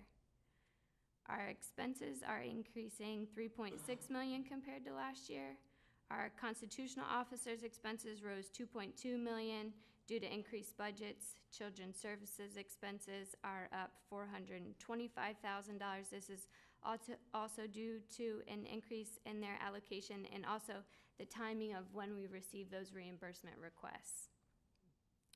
The county attorney's office is increasing $305,000 as a result of the All Aboard Florida legal fees this year, and transfers out are increasing $303,000 primarily due to the increase in the transportation fund budget. Whoops. Next, we have the MSTU fund. The MSTU fund revenues reflect a positive variance of 1.4 million. Again, we have an increase in our ad valorem proceeds of 602,000. This is due to a 7.4% tax roll growth in MSTU fund. Our half-cent sales tax is up 309,000, and our electric franchise fees are increasing 273,000. Our MSTU expenses reflect an increase of 583,000. Principal increases include $165,000 in county planning. We had an additional employee in that department when compared to last year, and also an increase in our GIS charges. Our Parks Department is increasing $106,000. This is due to the 58th Avenue ball field project that's budgeted there. And we also have our transfers out rising $99,000. We'll move on to the Transportation Fund. Transportation Fund revenues are increasing $883,000 when compared to last year. Transfers in increased $472,000. This is where Transportation Fund gets the majority of its funding. Insurance proceeds rose $260,000. This is a result of the Hurricane Matthew related expenses that we were reimbursed for through our insurance. Reimbursements are increasing $160,000. This is due to the work that Road and Bridge did out at CR 510 and the 58th Avenue turn lane. We are reimbursing that department through our impact fees. Expenses reflect an increase of $929,000. This is due to Road and Bridge has a large increase. They purchased $760,000 in additional capital this year, including a grader, a dump truck, and drainage crew vehicles. They also saw a $171,000 increase in their salaries and benefits. Engineering expenses are increasing $207,000. $181,000 of this can be attributed to 2 additional employees they had approved in their 17-18 budget. Our stormwater division is down $186,000, and the majority of this decrease is due to the Hurricane Matthew lateral D canal repair that was performed last year. And last but not least, we have Emergency Services District. Here we see an overall revenue increase of $2.3 million. Our ad valorem proceeds are up $2.8 million. They saw a 7.8% increase in the tax roll and a 2.8% increase in the millage, which affected this revenue. Our fire safety inspection fees revenues are increasing $186,000. Again, this is also tied to increase in permit activity. And then we had a one-time decrease of $816,000 for the FEMA Firefighters Assistance Grant. This was a grant that funded self-contained breathing apparatus. Our expenses in Emergency Services District are rising $1.3 million, and this is primarily attributed to the opening of station number 14 in December. Moving on, we have the enterprise funds.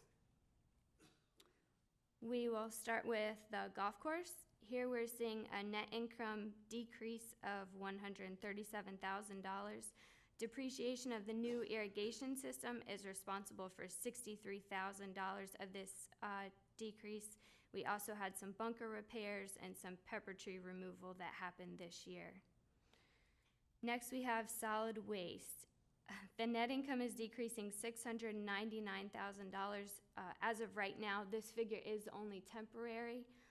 Once finance does their journal entry that's expected to be done before the end of the year, they will adjust that number for the amount that we expect to receive from FEMA for our Hurricane Irma proceeds, so that net income number will come up substantially. Utilities revenues are increasing 2.7% and expenses are decreasing 0.2%, so we're relatively flat there. And our building net income is rising $415,000 this year, and again, that's just due to the increase in permit activity that we see in both the unincorporated area and the city.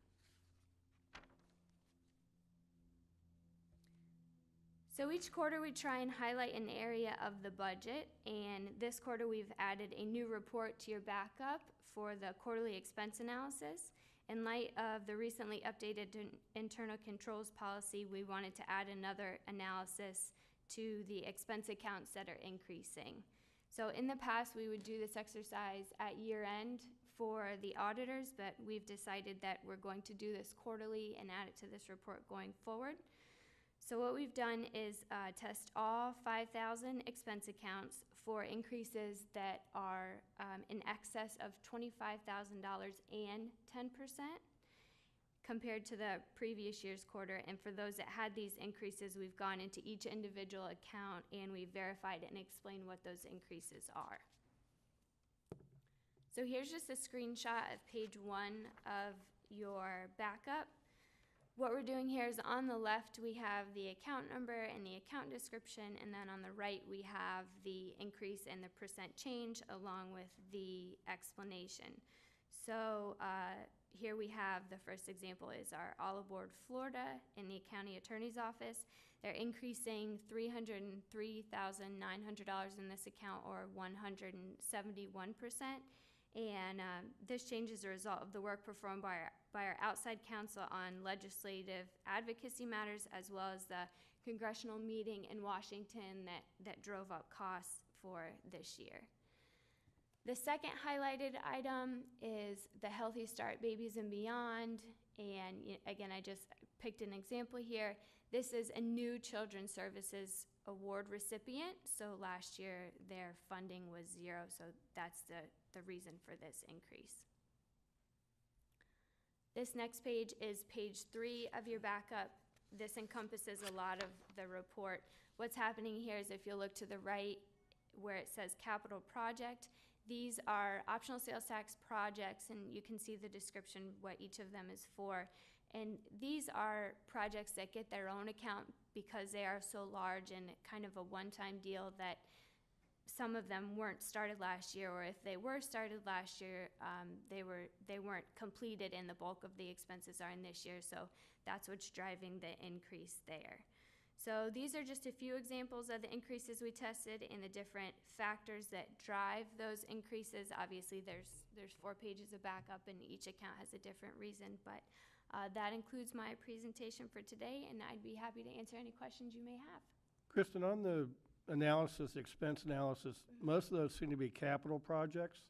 Just on this page, yeah.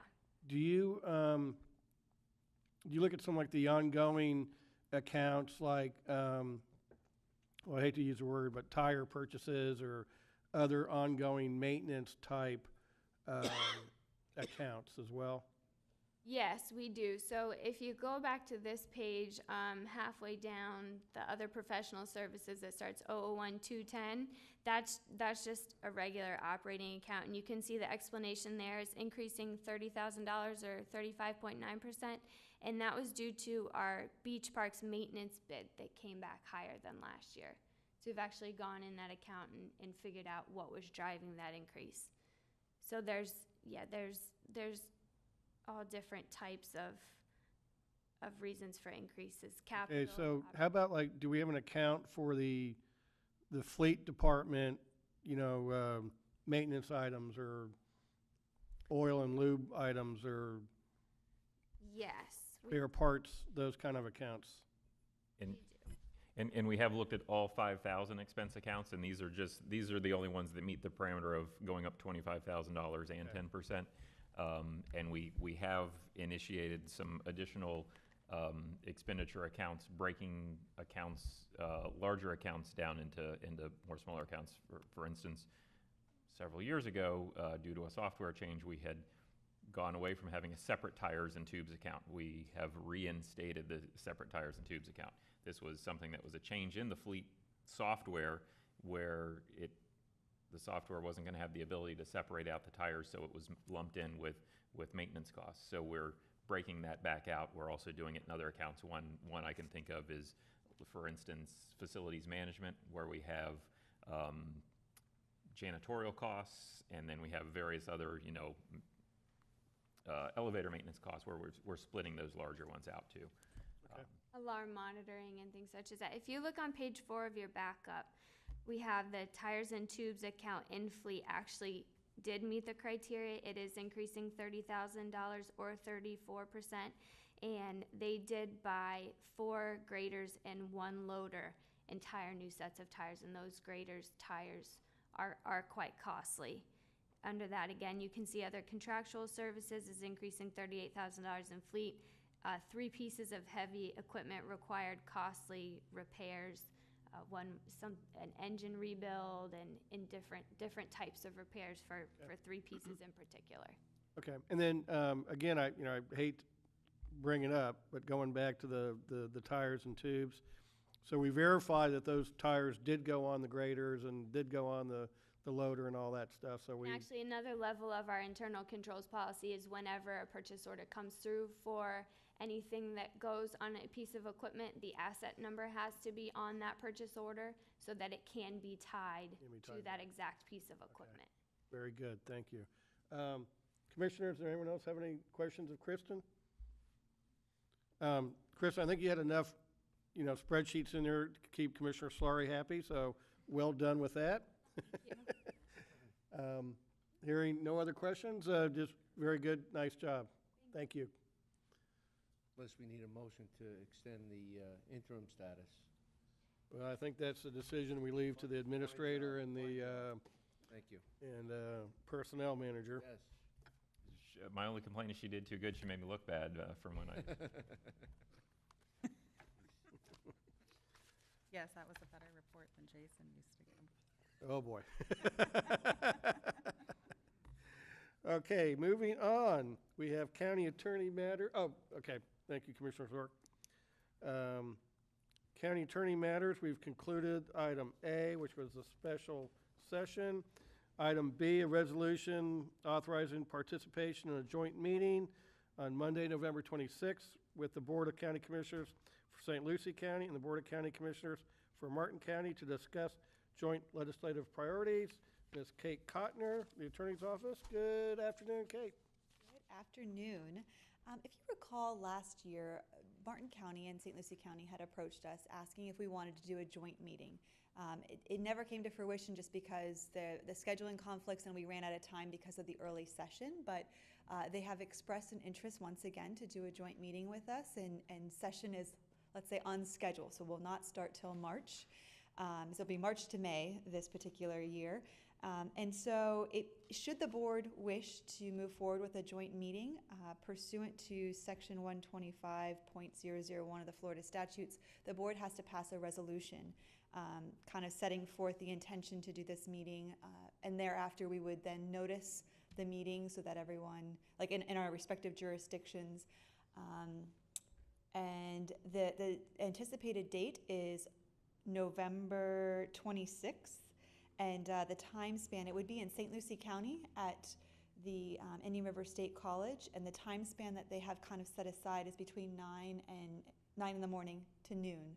So we can meet any time in between there, depending on everyone's schedule. So staff recommends that the board move forward with this joint meeting. Again, some of the topics that would probably be discussed are, the lagoon, as far as supporting grant funds for the lagoon for septic to sewer conversions. Another would be biosolids. We're suggesting we put on the recycling.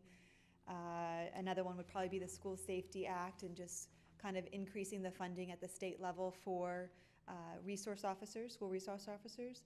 And SHIP is also on there. There's a couple of ideas with SHIP funding, just making sure that there's adequate funding for SHIP, but Senator Pasadomo actually sponsored legislation last year which would prohibit the rating of the SHIP fund, trust fund actually. So it's something that maybe as a unified region we can support. Okay, very good. Commissioner Flory. The opportunity to have a unified tri-county meeting on biosolids is just too good to pass up, so I will move staff recommendation and ask us to go forward with the resolution. We have a motion from Commissioner Slurry, second by Commissioner Flesher. Kate, just 2 points to that. Then I do see it says that pursuant to Florida statutes, blah, blah, blah, no official vote can be taken. Right. So what we will do, we've already approved our legislative priorities. So we'll take some of the ones that you just mentioned and just come to consensus with the other two counties, and no official vote will be taken. Is that correct? Right. So far, the board has put together a list of concerns. I think our official program will, I'll bring it before the board in the beginning of December, just kind of after the elections and after the last Florida Association of Counties legislative meeting. That's when I think the board will officially adopt our program packet. But we do have a list, yes, of concerns. And then just as this meeting will take place after our reorganization, I'll just reiterate, I hope that the new chairman continues to keep Commissioner Slurry as the chairman of the Poop Committee in that prestigious position. You never do miss an opportunity to. Commissioner, you're doing such a fine job. I just want to make sure that that continues down the road. Thank you for that vote of confidence. You're quite welcome. We have a motion from Commissioner Slurry, second by Commissioner Flesher, to approve the resolution. Is there anyone from the public that wishes to speak on the motion before us? Seeing none, all in favor signify with aye. Aye. Any opposed? That motion carries 5-0. I'm sorry, 4-0. I stand corrected. Commissioner Zork had a conflict, so he has departed, so that was 4-0. Thank you, Dylan. Thank you. That moves us to commissioner matters. Under my matters, this was something I tabled to this week as last week's meeting. Commissioners, we had some discussion about a month ago now, I guess, about our utility rates, water and sewer and reuse. And thinking about that, there's just a couple things that came to mind that we might want to talk about before we adopt the proposed rates. One was surface water supply, and as you all recall, we had considered a couple sites for surface water, and then primarily because of the high cost of that, we rejected that option. But I don't think that problem has gone away. I think at some point we are going to see that this will come back to us, and it'll be something we have to address. Part of the backup was a presentation by Frank Bernardio at the Joint Regional Planning Council meeting last week. And just, if you look through the data there, the highlight is that there's billions and billions of dollars of drinking water and wastewater infrastructure that'll be needed over the next 10 to 20 years or so. But if you look at the amount of the state budget allocated to these type of projects, it's declining and becoming less and less.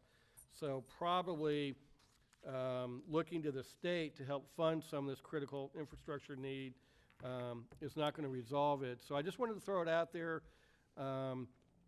Is this something that, should we modify our rates now to start socking away some money for that rainy day when we do need to do a surface water project and start building that fund now? Or would it be more appropriate that when and if that time comes, we might just have to issue a bond to pay for it? You know, I guess kind of the pros and cons are if we wait and issue the bond and build it, then the people that are using that water supply would be paying for it instead of the current customers paying for it. But I just wanted to bring that up for some discussion and see if any of the other commissioners have any thoughts on how we should be kind of planning a little bit longer down the future than just the next, 5 years or so. Commissioner Adams, or? Yeah, I would love to plan farther into the future, personally, so that's fine with me. Okay. Commissioner Flesher or Commissioner Slurry? Yeah, for one, I tend to believe that the surface water supply is the most important one there. And I believe, which I've said in the past, but haven't succeeded quite yet, that we ought to be buying the land for it now. And we don't have to do any building of a surface water supply right now. We can use it for, if it's in the right part of the county, for a TMDL remediation project on a passive system. So it's sort of our own version of water farming. And I believe we'd probably be able to get a lot of state support for that. And then over time, transition it into an alternative water supply. If we couple that with something like the pressurized reuse system, which I also understand would be a very slow rollout, more something I believe we would need to plan for in our community development documents now, but would be able to use that surface water, I think, well, I'll go back up. My understanding is the treatment for surface water is significantly different from the treatment from the reverse osmosis wells. Yes. So that surface water would immediately be able, would need different treatment, but then if it went into pressurized lines, you know, there would be that distinction. So anyway, I think actually getting the piece of land now and developing its use in a 5, 10, 15, 20-year manner would be appropriate and a cost-effective way to begin the move towards the future for our water supply. Okay, so what I would recommend then is we just give staff the direction to look at moving forward with, you know, at least acquiring the land for a future surface water supply, and then come back and recommend how you think that should be funded, be it through the utility or through the rates or whatever, but just have them come back and not make any final decision today, but just give staff direction to look into that as, and I'm thinking, and maybe Vinny, you can help me here, what would be our time frame? You know, I know that we've applied to increase our consumptive use permits as our plan now, but we are growing quite rapidly again.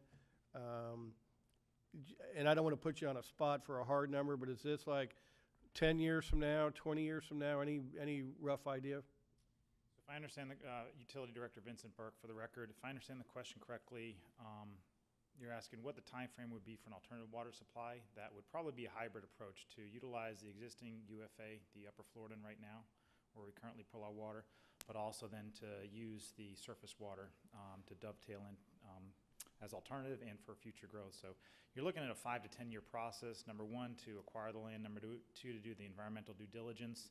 3, in the permitting. I think you heard from the Evans property that it was, I think, a 3 or 4 year process just to get to the point to where they can be right now. So between permitting, between the environmental considerations, you're looking probably about a 5 to 10 year time frame at least to go through that process. Yeah. Okay, so we'll kind of run with that time frame then, Jason and Vinny, to give us some ideas going forward. And okay, any other discussion on that?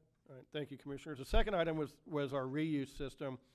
Currently, most of our reuse water goes to golf courses. As the community grows and every new subdivision that comes in is required to put in sewer, and as we move forward with septic to sewer conversion projects, I just think at some point we're going to have more reuse water than what the golf courses can take in. And it just seemed to me that Commissioner Slory, you didn't go to the Babcock Ranch tour at the FAC meeting? I did not. Okay. So that's a new town being built out in Charlotte County. And because it's kind of in the remote part of the county, they have their own water and wastewater plant. But they plumbed that entire subdivision with purple pipe so that they every lot is now plumbed for reuse water for irrigation. They also used reuse water for their fire district, so you see the purple fire hydrants around that. And my thought here was that I don't think it'd be cost effective to try to go back and replumb for every subdivision we have. But going forward, particularly some of the subdivisions coming in off of the 66th Avenue corridor, would it make sense then to be prepared to supply pressurized reuse to a new subdivision going in as another source of utilizing this so that we have outlets for it other than just golf courses? Mr. Chairman, I think you're absolutely right there. I think that's a course we have to start thinking of taking.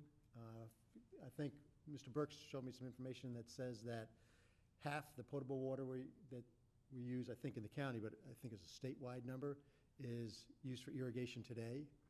And so the area you're talking about, I think, is going to be an area of homes and lawns that, with a high percent of them having irrigation systems. And so for those homes, probably much more than 50% of the potable water would be used for irrigation rather than drinking. So given the realities of the situation, that seems to be at least something that we would almost have a responsibility to at least looking into to see what the cost would be. And I mean, I know for myself on the Berry Island, when I decided finally to put an irrigation system in part of the yard. I didn't want to drill another well, so I paid for another impact fee to get another meter so I could run the irrigation system. And I've been waiting for the last 8 to 10 years to get some reuse water to cut the cost of it.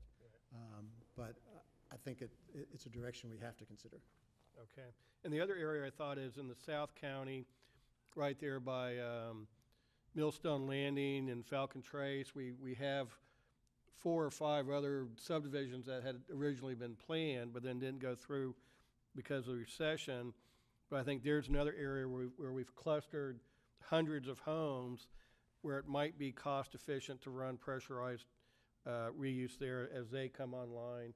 It just as a caveat, commissioners, I would say that we would also want to have to change our land development regulations at some point so that, you know, now we require water and sewer, we would then require water, sewer, and reuse at the time of a new plat submittal.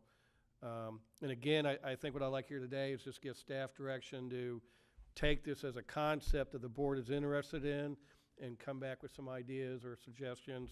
And again, you know, maybe a time schedule, but at least look at this for some long-term planning. Is that, everybody agreeable with that? Okay. And my third item was just at that October 2nd meeting, Bob Adair made a request. He wants to look at using reuse water to see if it's a viable use in the citrus industry. I believe he's talked to Vinny about this a couple times. There's probably a several $100,000 cost to this. So the only thing I would suggest is maybe authorize staff to try to see if there's any grants out there or anything that we can apply to cover the cost of this. But I'd like to at least cooperate to see if it is a possible use for reuse water and try to find a grant or some opportunity to cover the cost of it. I'm not as warm on that one, only because I always think we have to set the priorities, and if I was to have a priority for the reuse, it would be to put it to the homeowners in Indian River County. I also think there's a better chance of actually being paid back by them over time for it. So that's just my thought on that one. Okay. Anyone else? Just a concern that reuse water on an edible product would most certainly be an additional concern and probably not pass muster in any accord. It keeps lawns green and grounds wet, even if it is rock, but by the same token, I don't know if it would pass any USDA scrutiny. Okay. That's a good point, and I don't know that answer. Maybe Mr. Adair can come back and educate us on where that falls, but for now we'll just leave it then and not worry about that one. Okay. Thank you, Commissioners, for your consideration on the first 2 items, and I don't have any real deadline on it, but if we, at least on the surface water, if we're going to be looking at funding through our rate study, we should look at that before the rates come back, I would guess. So if we could work on that. We'll have something when we bring the rates back. Okay, wonderful, thank you. And then the pressurized reuse, we'll just look, you know, from an engineering standpoint where it makes sense and where there are some areas for development and bring something back on that. Right, okay, that'd be great. Thank you very much. That now takes us, that completes the commissioner items. We move to special districts and boards. Solid Waste Disposal District, we have the minutes of September 11 and 18. So moved. Second. We have a motion from Commissioner Slaughter, second by Commissioner Flesher for both sets of minutes. Is there any discussion? Hearing none, all in favor signify with aye. Aye. Any opposed? That motion carries 4-0. Moving on to item 3 is the Solid Waste Disposal District Quarterly Recycling Report. And we have Stephanie Fonville here to give the update. Yes. Good afternoon, welcome. Good afternoon. So for the record, Stephanie Fonville, Recycling Coordinator for the Solid Waste Disposal District. We have just finished up fiscal year 17-18, which of course means it's time for my quarterly update. We're going to talk a little bit about the fourth quarter. Then we'll talk a little bit about the fiscal year as a whole, some of the programs we've been doing, and then I'll talk a little bit about where we're going the fiscal year that we are currently in, 18-19. So as we always do, I'm going to start a little bit with the fourth quarter and just taking a look at our monthly recycling tonnages and how we're doing. So this is for July, August, and September. We began single stream recycling back in 2015. So when we started, we had a monthly rate for this fourth quarter of about 1,444 tons of recycling. The following year in 2016-17, it went up to 1,488 tons of recycling. And then this fiscal year, we're actually at 1,641 tons of recycling. So we're continuing to see this upward trend of recycling tonnages coming through our public sector, coming through the landfill facility, and being sent out to be recycled. So we always love to see that. That's fantastic. Since we're on the fourth quarter, we can look at the year as a whole. The blue bar is from 16-17. We got about 20,279 tons of recycling throughout the whole year. And this past one in 17-18, that went up to 21,701 tons. So again, we see that there's about a 1,500 ton difference of recycling. So when we transitioned to single stream, we were hoping to see that our recycling tonnages would go up. We have seen that. It continues to increase each year. We love to see that. That's great news. And internally, this little red bar is we have a goal that we try to reach each year. So internally in SWID, we set that goal. We've had it at 20,000 tons, and we've exceeded that both this year and the previous year. So that was wonderful. And just to kind of put this in perspective, when we had dual stream recycling, our recycling goal was 12,000 tons. And I don't think that we ever reached that when we were in dual stream. So now in single stream, our goal is 20,000. We've reached that this year and the previous year. So that's just wonderful. That's fantastic. We love to see that. There were a lot of changes that happened in the recycling market worldwide that I did want to take a moment just to talk a little bit about. China is one of the biggest importers for recycling commodities in the world. And back in January, they actually tightened their standards on what they would allow to come into their country. So they basically tightened all of their standards on recycling commodities, which basically had a major impact on the recycling market and the recycling industry as a whole. It really changed the demand for recycling products.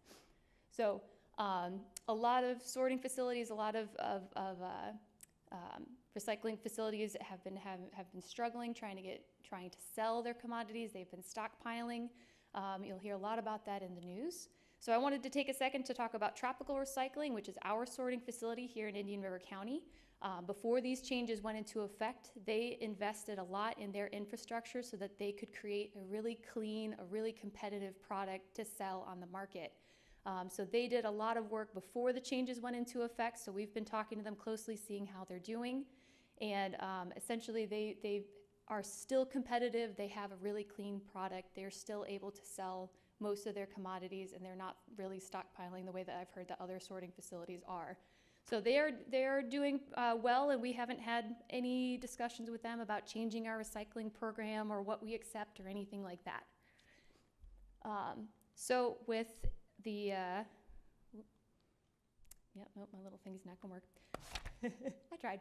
So with more efficient machinery, that means that they have a cleaner product at the end, which is great. What that does mean is at the end, after they've sorted everything out, they do have a little bit of a higher waste residue rate. So once they go through and sort everything out, inevitably garbage is going to get into that sorting facility. So at the end, they had about an 8 to 10% of all the material that they were going and sorting through ended up being garbage and thrown away at the end. That number increased to 12 to 15%. This is a product of having more efficient machinery and creating a cleaner product. They've said that as far as residents putting things in the recycling cart that isn't supposed to be there, that's remained relatively constant. So it's not that we've seen an increase in what our residents are erroneously putting into their cart. The change in that waste residue rate is a function of their cleaner machinery.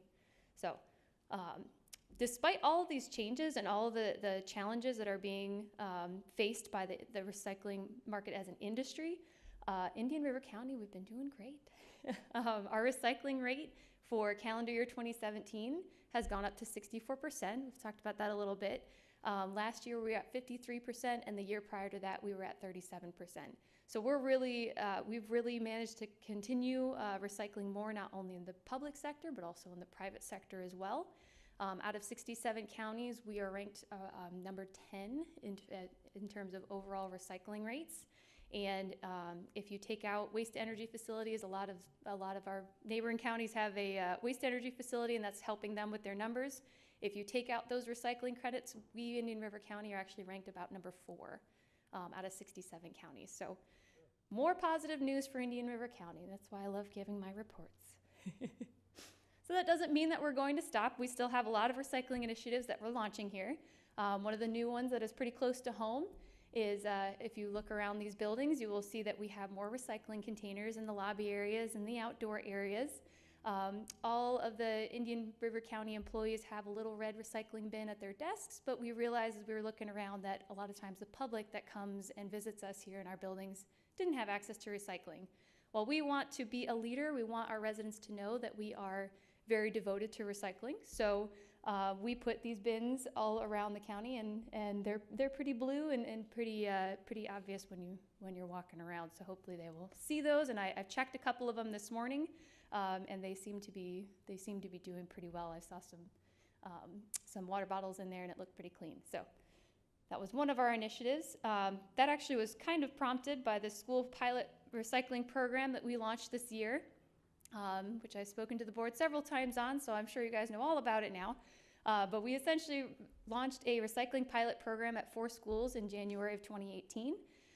That went very, very well. We've been talking with the school district. We got a lot more recycling. It was a very successful program. So just recently on September 11th, the board approved a cost-sharing agreement with the school district to expand that program to the remaining schools. We are in the process, the school district is in the process of doing that now. They're collecting all their information. They are working on ordering all of the containers. They have received the money to start doing all of that. So they're in the process of doing that now. They've decided to kind of split this expansion a little bit. So they have 2 waves.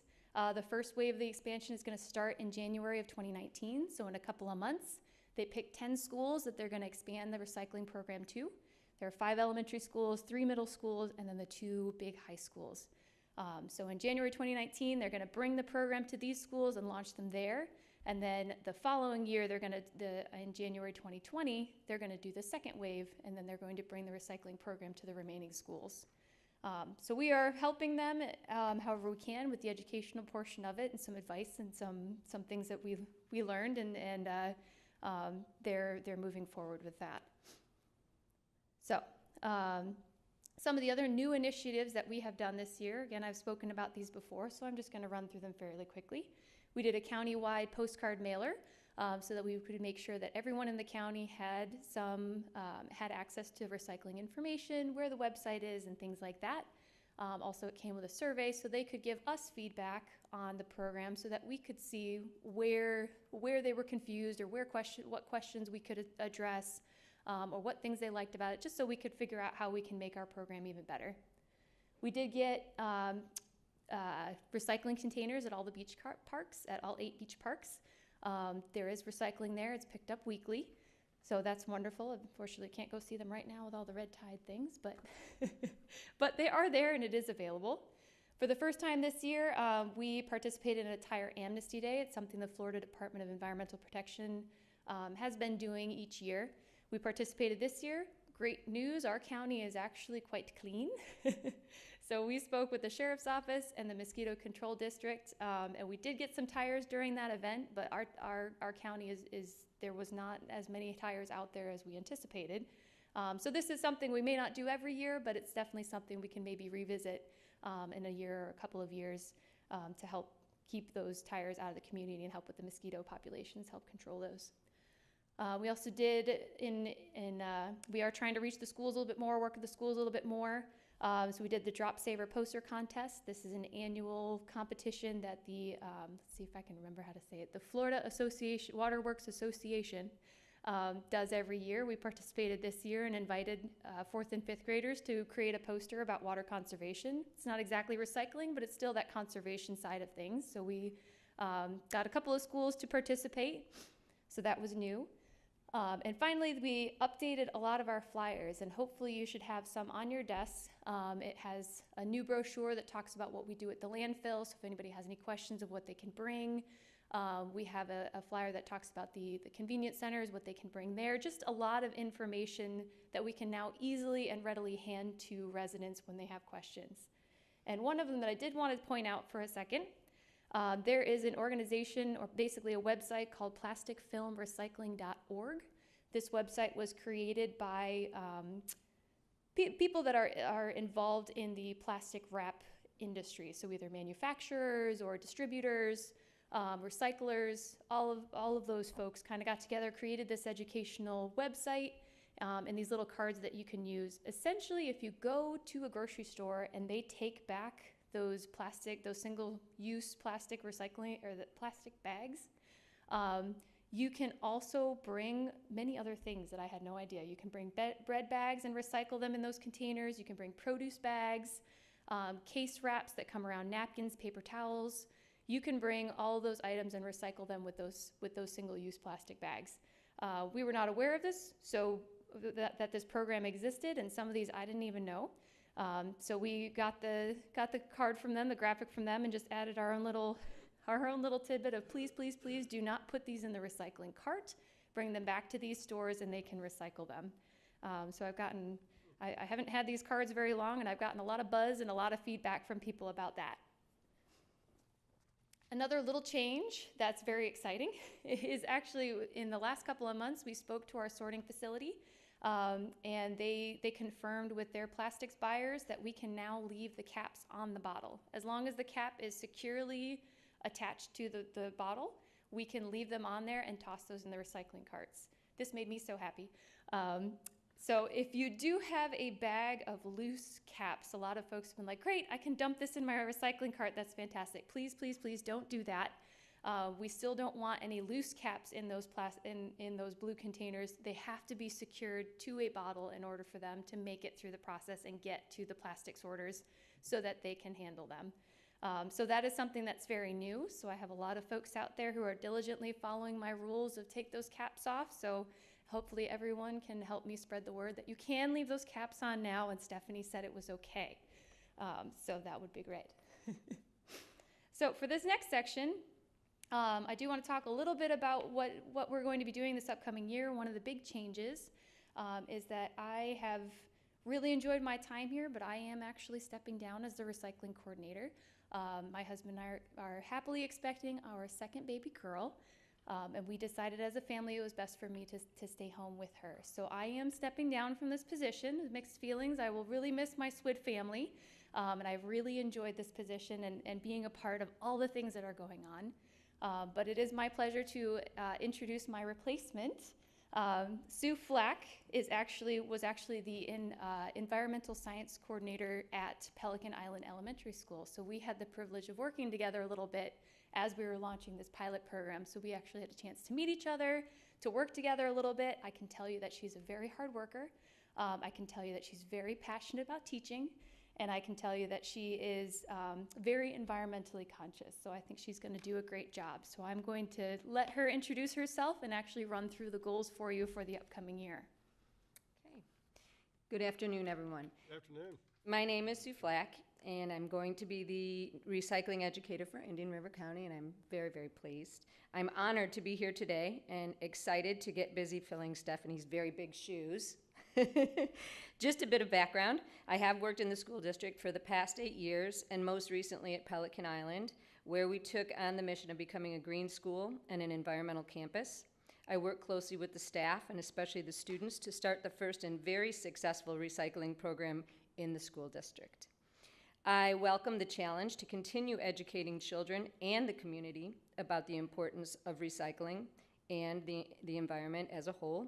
So please anticipate continued success stories from SWDD throughout the year. And with that, we're looking at our next slide, some of our goals for the upcoming year.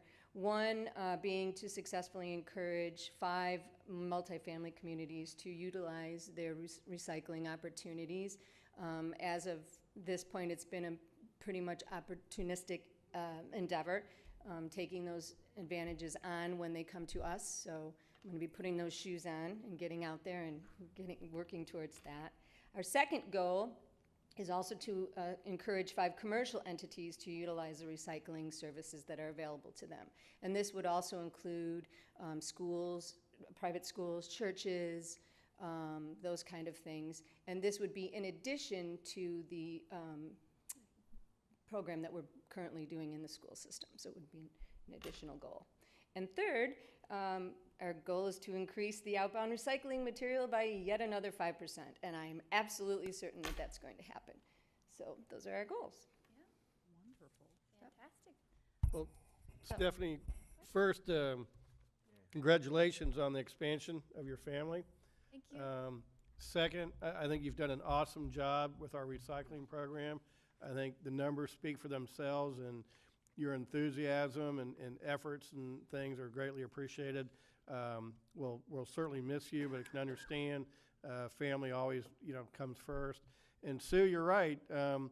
There's some big shoes, and Stephanie set the bar pretty high for you. So welcome to solid waste disposal and recycling, and we look for the continuation of the success that we've got going here with the program.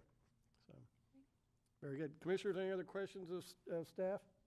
Commissioner Slay? I'd just like to reinforce one part of Stephanie's talk today, and that was the recycling of the plastic bags. I think this is a very nice card. It shows everything very well. And it's easy to take one of those plastic garbage bags. We leave it in a bucket on the floor under a table in the kitchen. And we probably fill that garbage bag every week.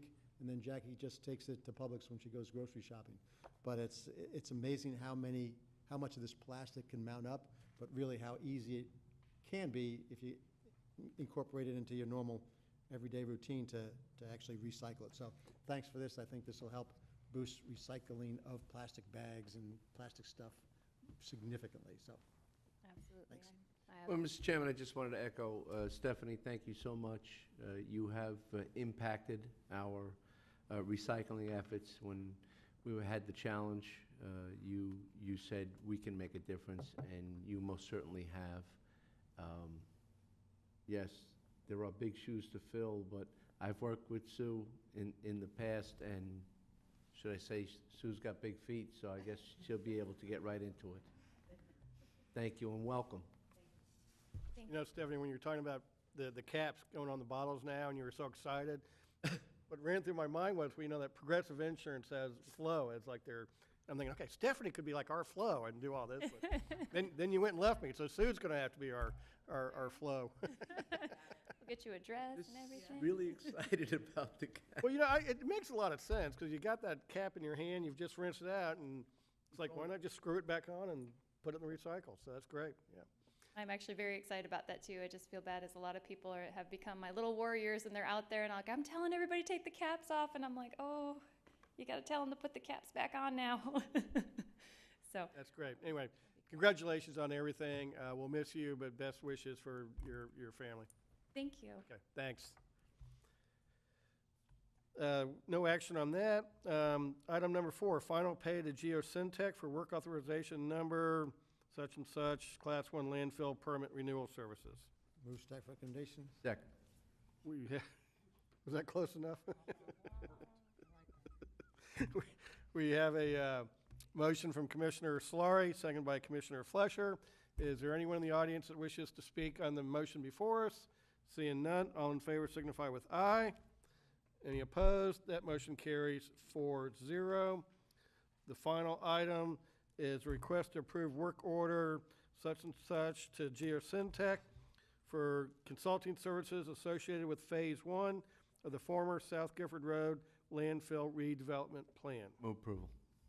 We have a motion from Second Commissioner for discussion. Flesher, second from Commissioner Solari. Under discussion, Commissioner Solari. Just so that the people at home know that what this is going to do is where the old Gifford landfill is, basically start the process of cleaning it up a bunch, and importantly, putting a long edge along 41st Street of landscaping, which I think is very appropriate for the county. It basically gets the look of our county property up to, or better than a lot of the look of the community. I think for too long it's been a sort of drag on the aesthetics of the community, so I think this is a very positive step. Very good. Is there anyone in the audience who wishes to speak on the motion before us? Seeing none, all in favor signify with aye. Aye. Any opposed? That motion carries 4-0. Commissioners, that concludes the agenda. Does anybody have anything for the good of the community? Oh, okay. Seeing none, we are adjourned.